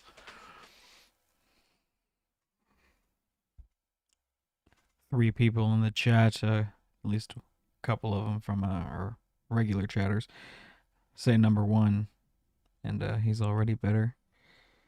Yeah. Comic Fan said he has to be ahead of Russ, though on par or at least close to KD for best all time. The thing is, it's not going to matter by the time it's said and done. This period in time, there might be a debate about it, but when Shea's done with his career, he will be the greatest Thunder ever. I don't think it'll be even a debate. Would you take a role player on a championship team and rank them higher than a guy like, say, Serge Ibaka? Sure. I feel like rings don't factor into role player rankings as much. You're acting like Serge Ibaka wasn't a role player. Yeah, I mean, he definitely was, but he was, A great one. A great one. Yeah, extremely notable. People know who he is,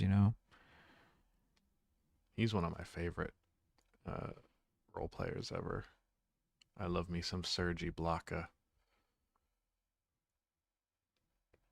Definitely tried to rebuild around him on a different team in 2K several times as a kid. Yeah, like the Orlando Magic did in real life. Yep.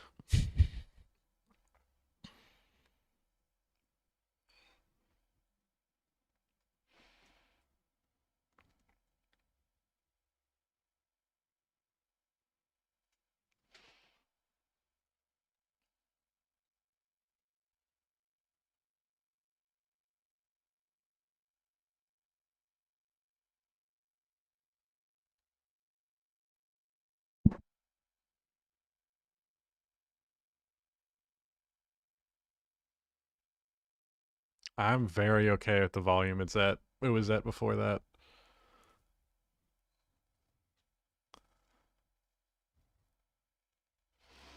Now that Connor is gone, we are allowed to have game volume in our headphones.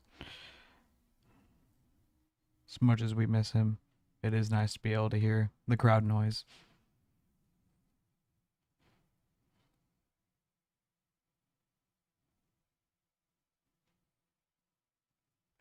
Matherin Just 2 points.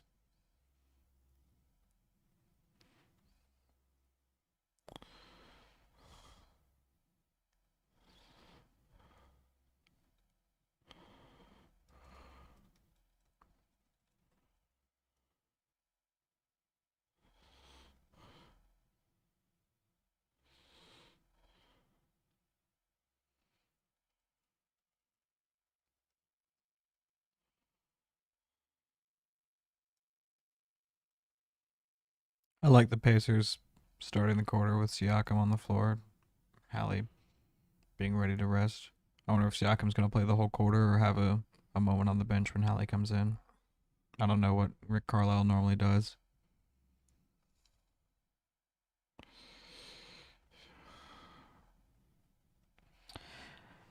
Devlin says, thanks for keeping me entertained during my night shift. Love from Ireland. Hopefully catch another stream. Thank you for coming by, Devlin. Shout out Ireland for real. Fuck England.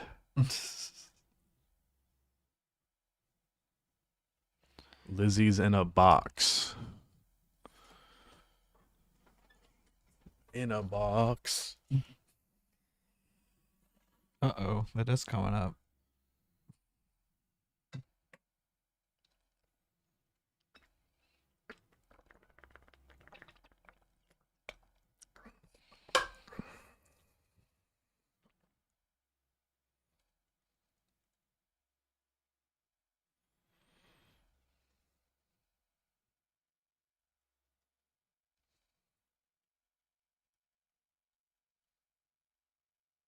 There you go.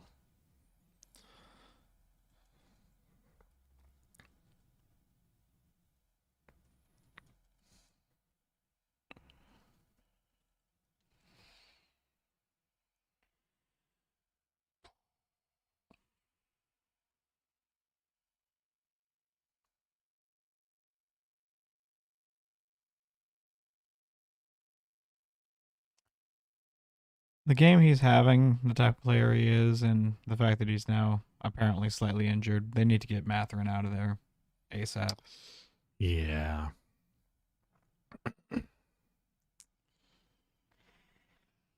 Jan Jack Russo says it's wraps for the Pacers. I don't know, man. It's starting to feel that way a little bit, but Hallie's not on the floor right now. There's still 10 whole minutes left. I mean, this team came back from a deficit like this in like the blink of an eye, so you never know what can happen.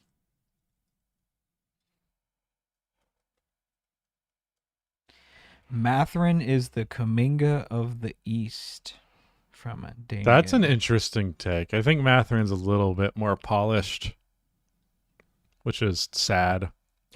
He's a little smaller than Kuminga.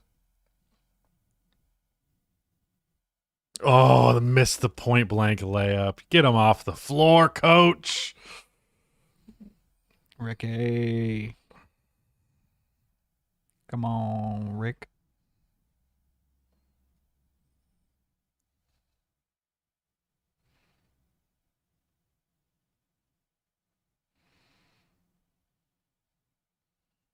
Fucking hell. Costly turnover. Joe says Mr. Introvert in the chat says Pacers got to get their turnover problems in check. Even though OKC didn't score too much off their turnovers, having almost 20 in the first half is unacceptable. I mean, the phrase unacceptable is always a weird one because I mean it's you do have to accept it though. It just happened. I know what you mean.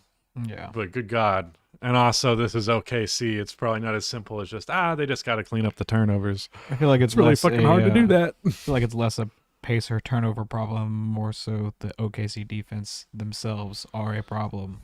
Yeah. It's not like we were going into this series like, wow, Indiana has a real turnover problem. Oh, good. Jurassic World Rebirth. There weren't enough of those.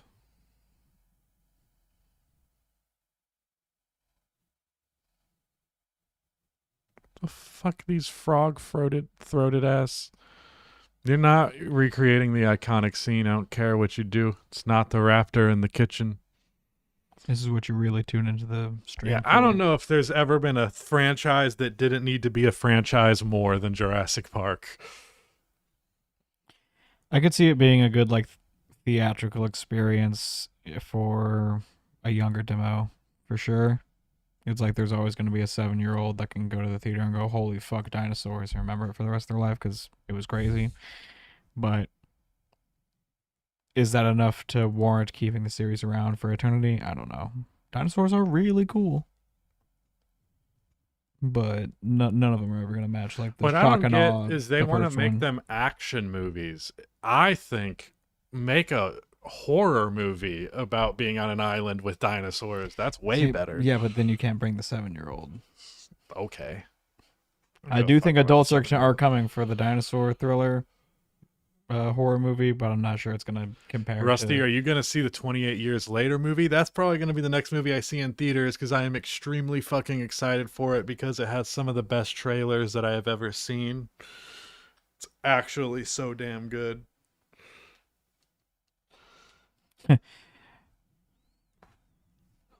Goro says Rusty that exists already. It's called Dino Crisis, and let's see. Are you Also talking? talking What about about what Godzilla. about Velocipaster? Yeah, don't forget about Velocipaster. Yeah, I would say the thriller element has been subdued a bit, comic fan. Not How to Train Your Dragon live action. I'll piss in my own mouth before I see that shit.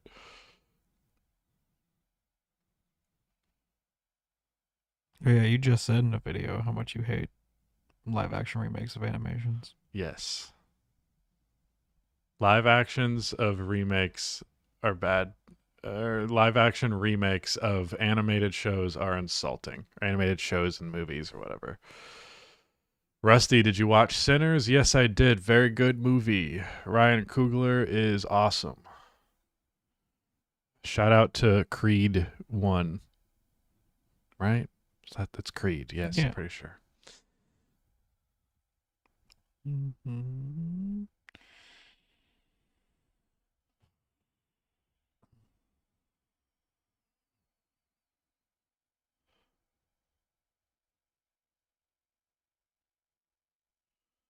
Hallie's back in the game. Down 15, 9.5 But no minutes Shay. left. No Shay. Nemhard with the and one. That was tough. I'm surprised they gave him the continuation there and not a jump ball. Gotta keep it close. Gotta keep it close to the line. Can't have too much of a blowout, otherwise the gamblers aren't gonna stay tuned in.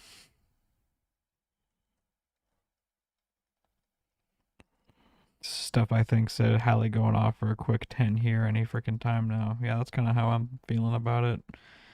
But also, he's been pretty cold this game, and this OKC team is extremely equipped personnel and scheme-wise to defend Hallie very well, as a scorer at least.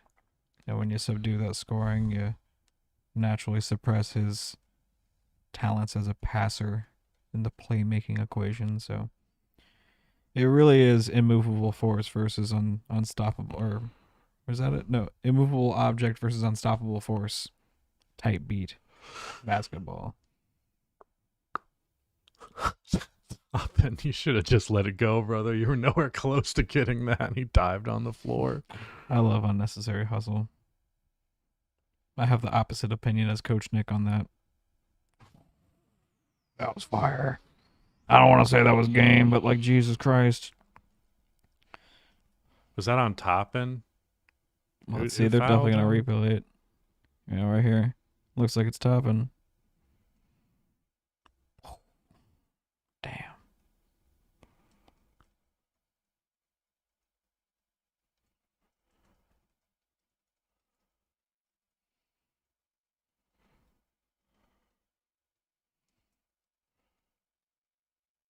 That's their ball. Yeah.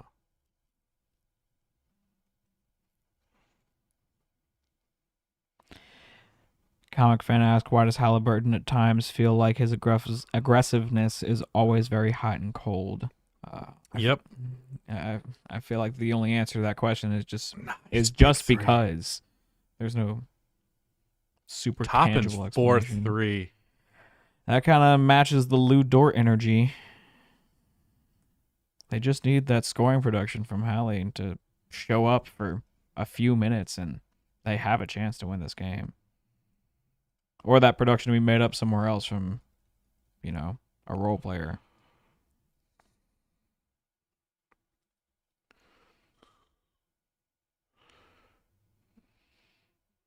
Dude, you need to hit your layups, dude.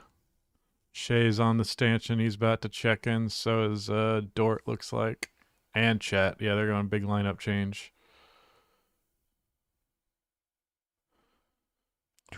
That wasn't an air ball, I don't think, but it was close. No. Toppin playing the Draymond Green role right now. Huge three. Massive.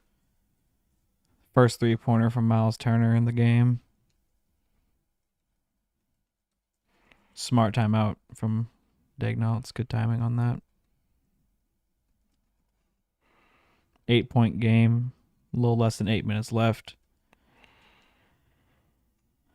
Pacers have them right where they want them. I don't know. I think they got the lead a little too close before the halfway point of the quarter. Needs to be at least 15 with 6 minutes left. Well, they're going to come out in this timeout, make a three, force a turnover or two, and then the Pacers will be in the position they want to be in.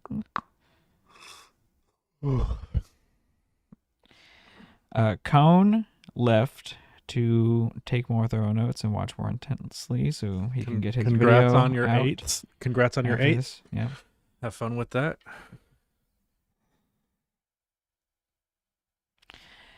Damien says, I just want to get a 7-game series. October is a long time to not see NBA basketball. Yeah, I'm not against the 82-game season if it was stretched out over a couple more months and the offseason was like 90 days or something like that. Dare to compete with the NFL a little bit in the early season. Dare I say, even build your schedule around the fact that the NFL schedule is so predictable.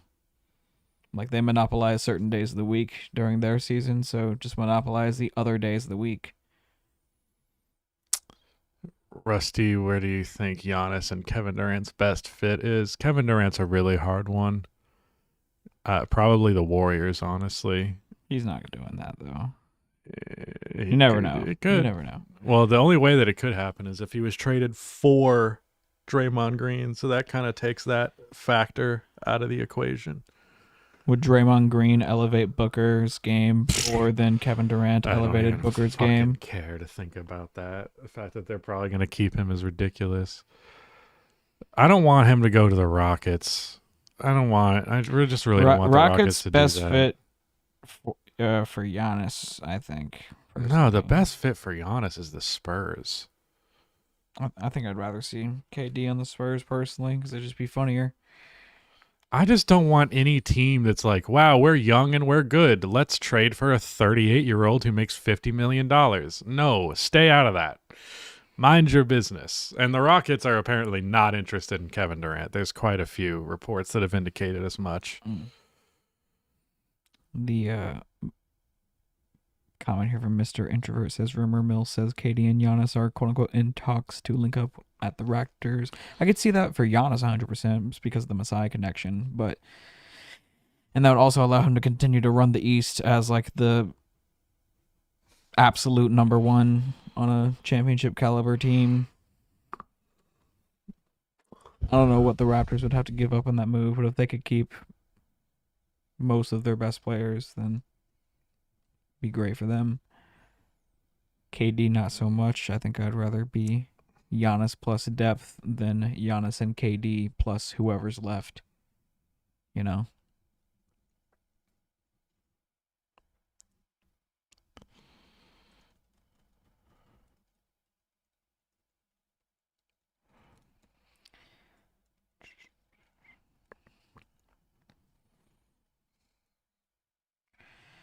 Goro says, as a Bulls fan, I hope we are doing the carpet is lava meme for KD. Would you accept Kevin Durant on your team, Mr. Buckets? It'd be nice to watch an actual star player on my team, like borderline superstar guy on my team. It'd be funny. I think Kevin Durant's still a superstar. He's basically the I most don't. efficient scorer in I the do NBA, not. named Shea. I don't think you get to be only great at one thing and be a superstar in the NBA. I mean, the one thing is putting the ball in the basket. It's basketball. His ability to put the ball in the basket is extremely limited. Is it? He takes over half of his shots from mid-range. Yeah, because he's the best at it. I Country recognize mile. that, but his finishing is very low volume, and his three-point shooting is great, but like, he's a great shooter. He's not a great driver at all, not a great playmaker, not a great defender. He's a great shooter. That's basically the only thing right now. I think he's greater than great at shooting. What the fuck do you want me to say more than great? Still one of the best His shooters fifth, of all time. Obi Toppin's fifth three-pointer. Yeah. Fuck KD. It's all about Obi Toppin.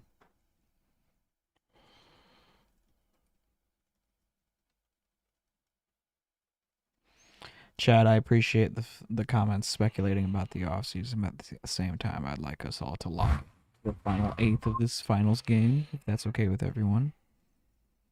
Comic Fan says, Obi Toppin, the hero of tonight.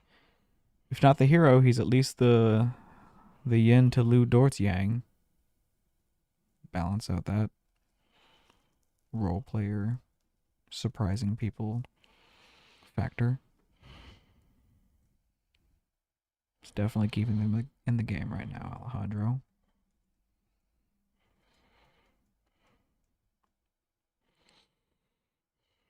Miles Turner. That's Wait. not. Oh, he banks banks it in! Woo! That was sick. I like that a lot. 12-2 run in the last 3 minutes. Pacers magic is activating. Yeah, who needs Hallie when you got Obi Toppin, man?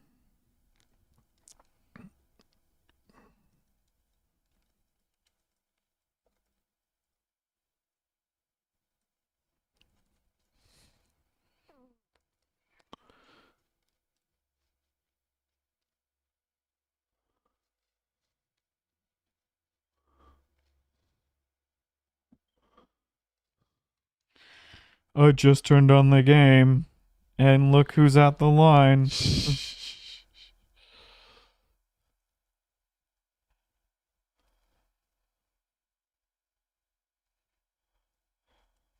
That was fire, dude.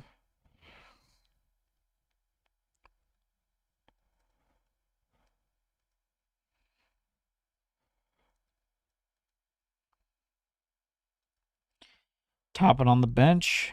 Let's see if who checked in his place.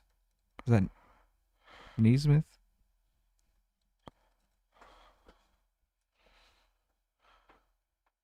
Yep. Mike Breen just said. Whoa, the lean in. I thought he was fucked because he was off balance. Oh, that was baller. Made me stop what I was saying.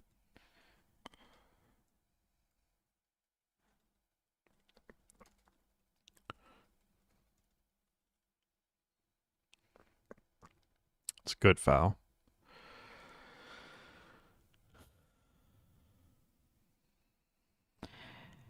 Zach, chat is right. Pacer is a reference to pace cars in race car driving, and in Indianapolis, there is the number one, I guess, non-stock car track where they have the Indy 500. So it's a reference to the pace cars at the Indy 500. Not inspired by NASCAR. It's inspired by the other type of car racing, like F1 style vehicles. I forget what it's actually called. Not a big racing guy, but I do like some racing.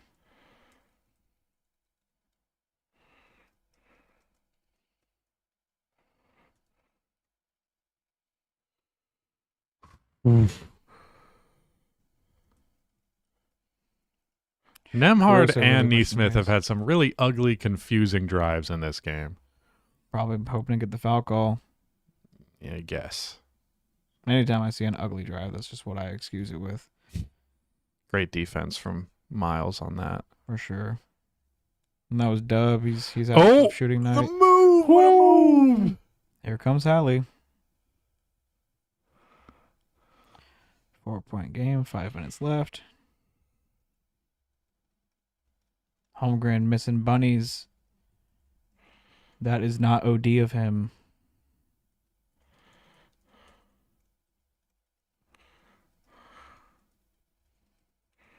Nemhard looking for that foul call. He's going at Lou Dort so aggressively. He's running Here into a comes fucking Hallie. wall. Come on, Miles. Defense fell asleep. Oh. Can't make him pay. Oh, that one hurts to miss. They But got- he's they been got time hitting. to make up for it. Yeah, he's been hitting big shots. You give him a pass, but Yeah. damn. Can't make every single one. Chet just missed a bunny. Miles misses a open three. Balance. SGA.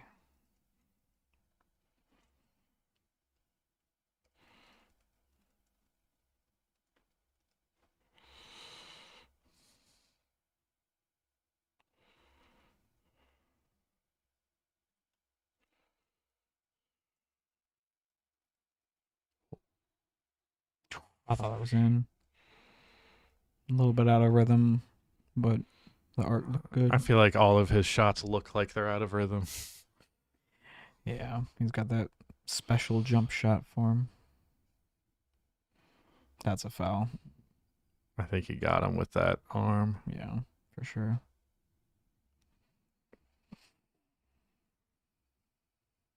Guys, be nice to Zach. Just because he's not into cars doesn't mean you guys can bully him in chat. Everyone be nice. Oh, was Zach being mean about it? No, all he said is, "What's a pacer?" Why you guys being? He's just like, I'm not interested in cars. And chat's like, I don't know, man. Cars are pretty cool. I agree, cars are pretty cool, but we don't have to shame Zach for not. being Cars into are pretty cool in a vacuum. I hate car society in America. Yeah. Very walkable city pilled over here at Rusty Buckets. Needing a car to survive fucking sucks. No doubt. A car doesn't fit That's in a a good one. vacuum. That's fucking good. That's so fucking good. Look who's at the line. I gotta stop. People think I'm being unironic.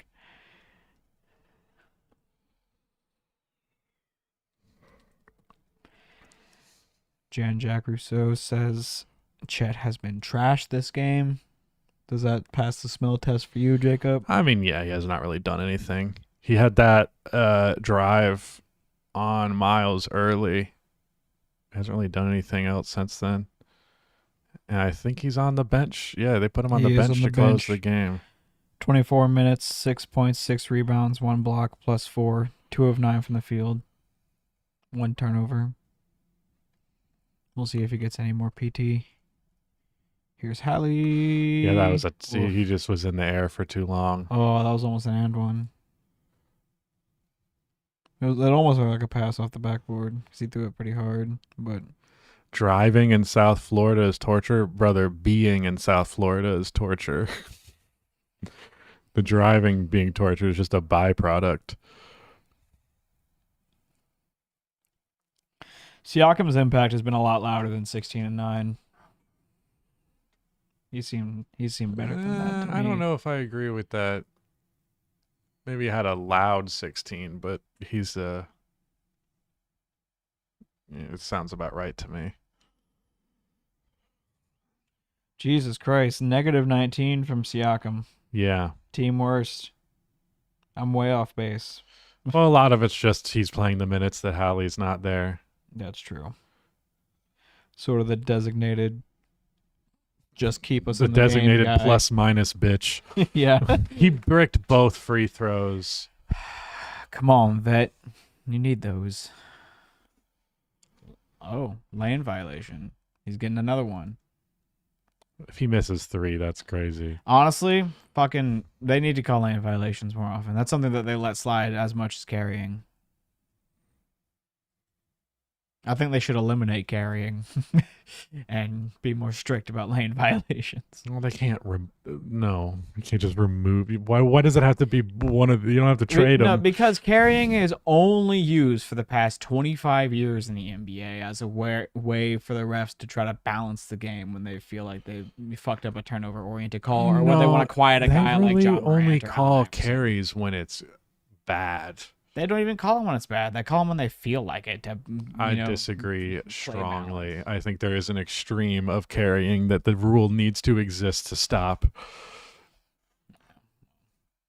I feel like a lot of our problems in general with officiating are just like officiate the game as written a little bit more, please. But it's hard to do.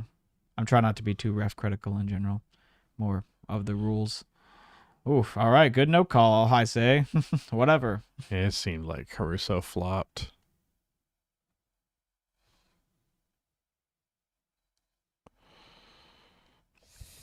It looks like they're trying to do what you've been asking for all series, Jacob, and keep Siakam under the paint. It just started the series. or all pre-series and series prior. I mean, just asking for Siakam to guard the paint and Miles to roam. Well, like Miles, I don't think is on the floor right now. Maybe I'm tripping. I could have swore I saw him and Siakam down low. Maybe I confused Nemhard for him because I just saw the 3 in his jersey. Yeah, Toppin's in. Yeah, I think I confused Nemhard for Miles. Yeah, they look so much alike.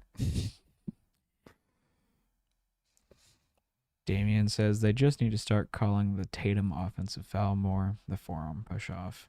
Is that his signature move? The forearm push off? I just think that's basketball, man. I feel like that's legal.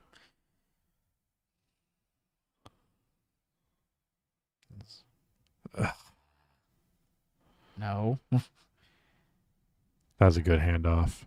Nice. Ooh, big real shot. hoops. Big shot. 5-point game, 2.5 minutes left. Pacers playing real small.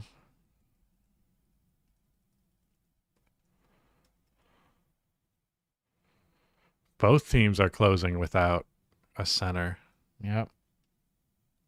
Can't have that. Neesmith's taking the ball up, or excuse me, Nemhard's taking the ball up a lot more than Hallie late in this game. Damn, Reggie just started saying what I was saying. Oh, oh shit. Oh, man.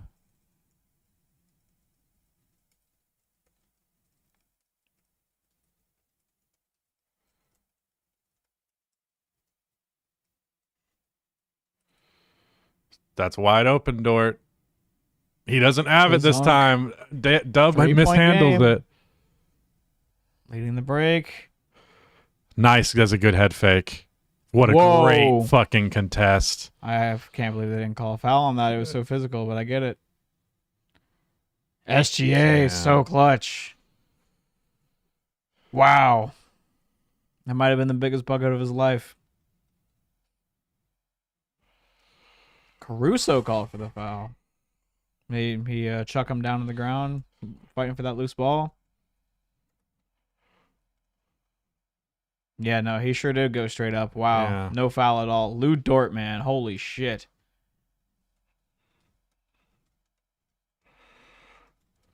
Wow.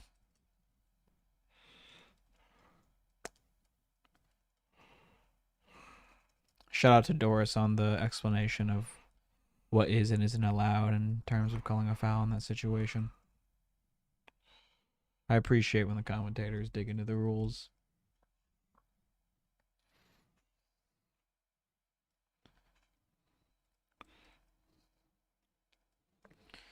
Alejandro says, wow, this game is nuts. Definitely agree. I hope this last 80 seconds of basketball is dramatic and cool and not just a foul and free throw contest, but we shall see. Jacob has fully removed both hands from the keyboard. He is locked in. Great block, Siakam.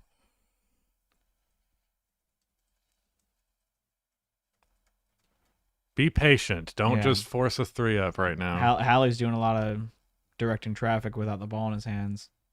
Not another one. Major heat check, did not go well, but he got the great fucking pass. garbage points. Fuck yeah. That's a callback to earlier. Is it a callback or did you just say it again? The world may never know. Another big run for the Pacers, 10-2 in the last 2 minutes. No foul games. This game's got about 2 or 3 possessions left in it, but we shall see. OKC milking the clock. Gives it to J-Dub. Can't get the bucket, but can they get the rebound? See, and they're calling the out of bounds on Siakam. Yeah, Indiana has to challenge. This is the hyper rational challenge scenario. This is why you save the challenge all game, like you were saying earlier. Yeah. No foul called. Siakam falling down. I don't know. I mean, the slow mo doesn't look like a foul, but I'm also not a fucking ref. I'm not sure that's a foul on Wallace. It does look like he just falls with the ball. Chat, what do you think? Was that a foul? Does Indiana stand a chance at succeeding with this challenge, or are we about to see a couple of free throws from OKC? Dude, I'm so and then glad this game's so good. Indiana locking in, trying to get a end of game scenario that works for them. Does Cason Wallace have the trans flag on his shoes? Maybe. It is Pride Month. That would be dope. He would instantly become my favorite player. I mean, The okay, woker you are as a player, the more Rusty Buckets likes you.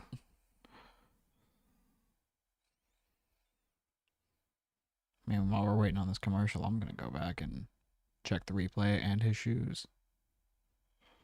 What?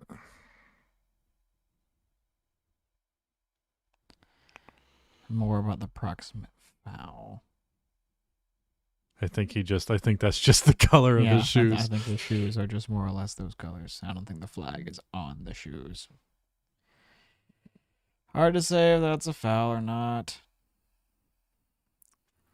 It really doesn't seem like he's pushing him, but it's kind of the same thing as the Jordan push-off, where it's like the momentum's going that way and he is moving his arm that way. So I understand how you could read it as that, but like that's just a coincidence. It doesn't necessarily mean that he pushed him. Right.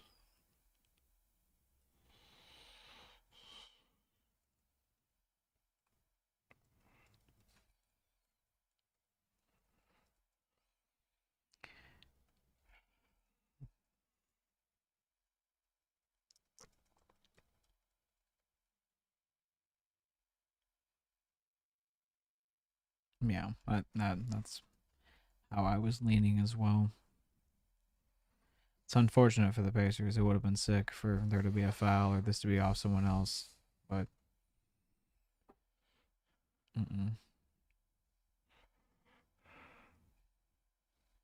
still a good challenge. I agree. You have to challenge that. The odds of something challengeable happening in the next 23 seconds are low. Might as well give your team the... Oh, wow. They're not even fouling. They're playing for the last possession. There's enough time. Just don't foul him. That's a... Oh. Gotta get the rebound. Yeah. All right. No timeout. You got a timeout. They're not using it. Well, are you really not going to use your timeout? Why? Oh! Oh my fucking God!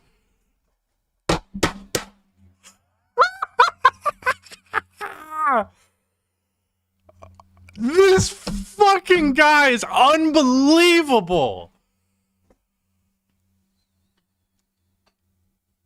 He fucking did it again. Oh. Gogeta says it's literally inevitable because it is. It is literally inevitable. The basketball gods will not be kind to their pick hoarding ways. That's dude, my heart is pounding.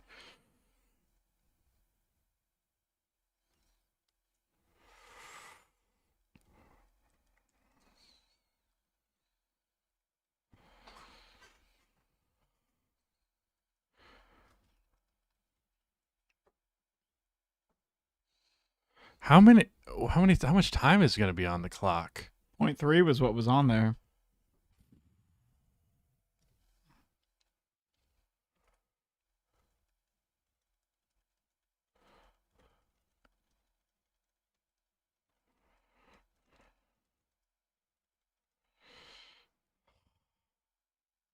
Am I tripping, or was that graphical sequence like really ugly?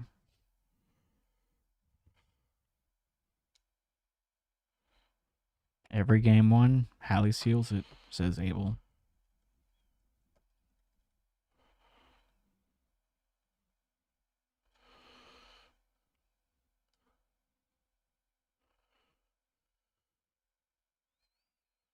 You gotta love the not using the timeout thing.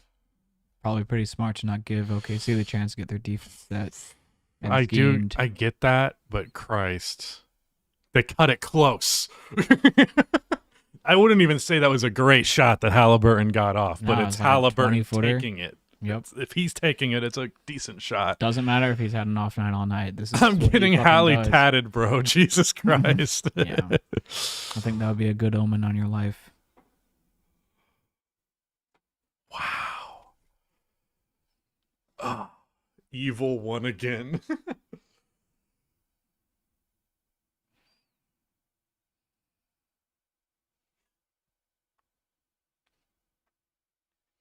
I just texted Connor, oof.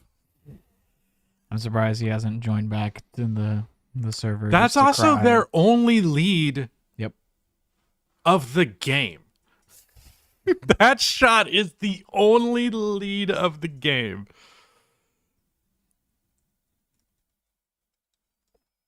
Oh yeah. I didn't. Valley Oop is a great name for that. That's good. They have the personnel to do that as well. Mr. Introvert says, I would love for the Pacers to win the finals. Would be amazing to see. I don't disagree. As many Thunder fans as I have in my life. I like this Pacers team. All right, let's see what they do here. No more timeouts. Chet's on the floor. He is cutting to the basket. No. Wow.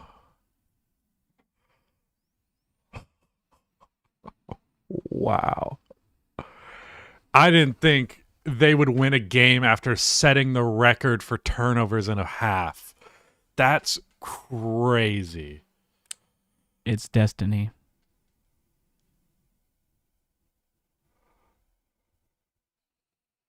What'd Hallie say? He made a little rhyme and said Pacers in 6. It was in the Lakers in 5 format. You know those little poems. Someone said that Halliburton's a clutch shot merchant. He's a jerk off guy, as I called him. Tim Tebow. Tom Tebow.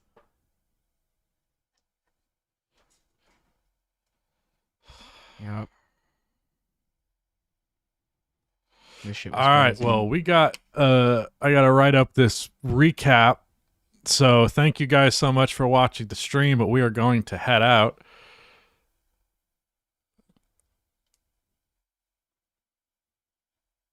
Bulls drafted Patrick Williams 8 spots ahead of Hallie, by the way. Thank you for that one. Good way to end. I mean, we got 400 in here now. Are you sure you don't want to just spitball for 5 minutes and post that in some capacity somewhere? I am pretty sure I don't. I'm pretty sure I want to get on this immediately. So, yes, thank you guys so much for watching. This was very fun. What a game that was. Definitely want to open the video with the clip of us reacting to the shot, though. Understood. Good stream, guys.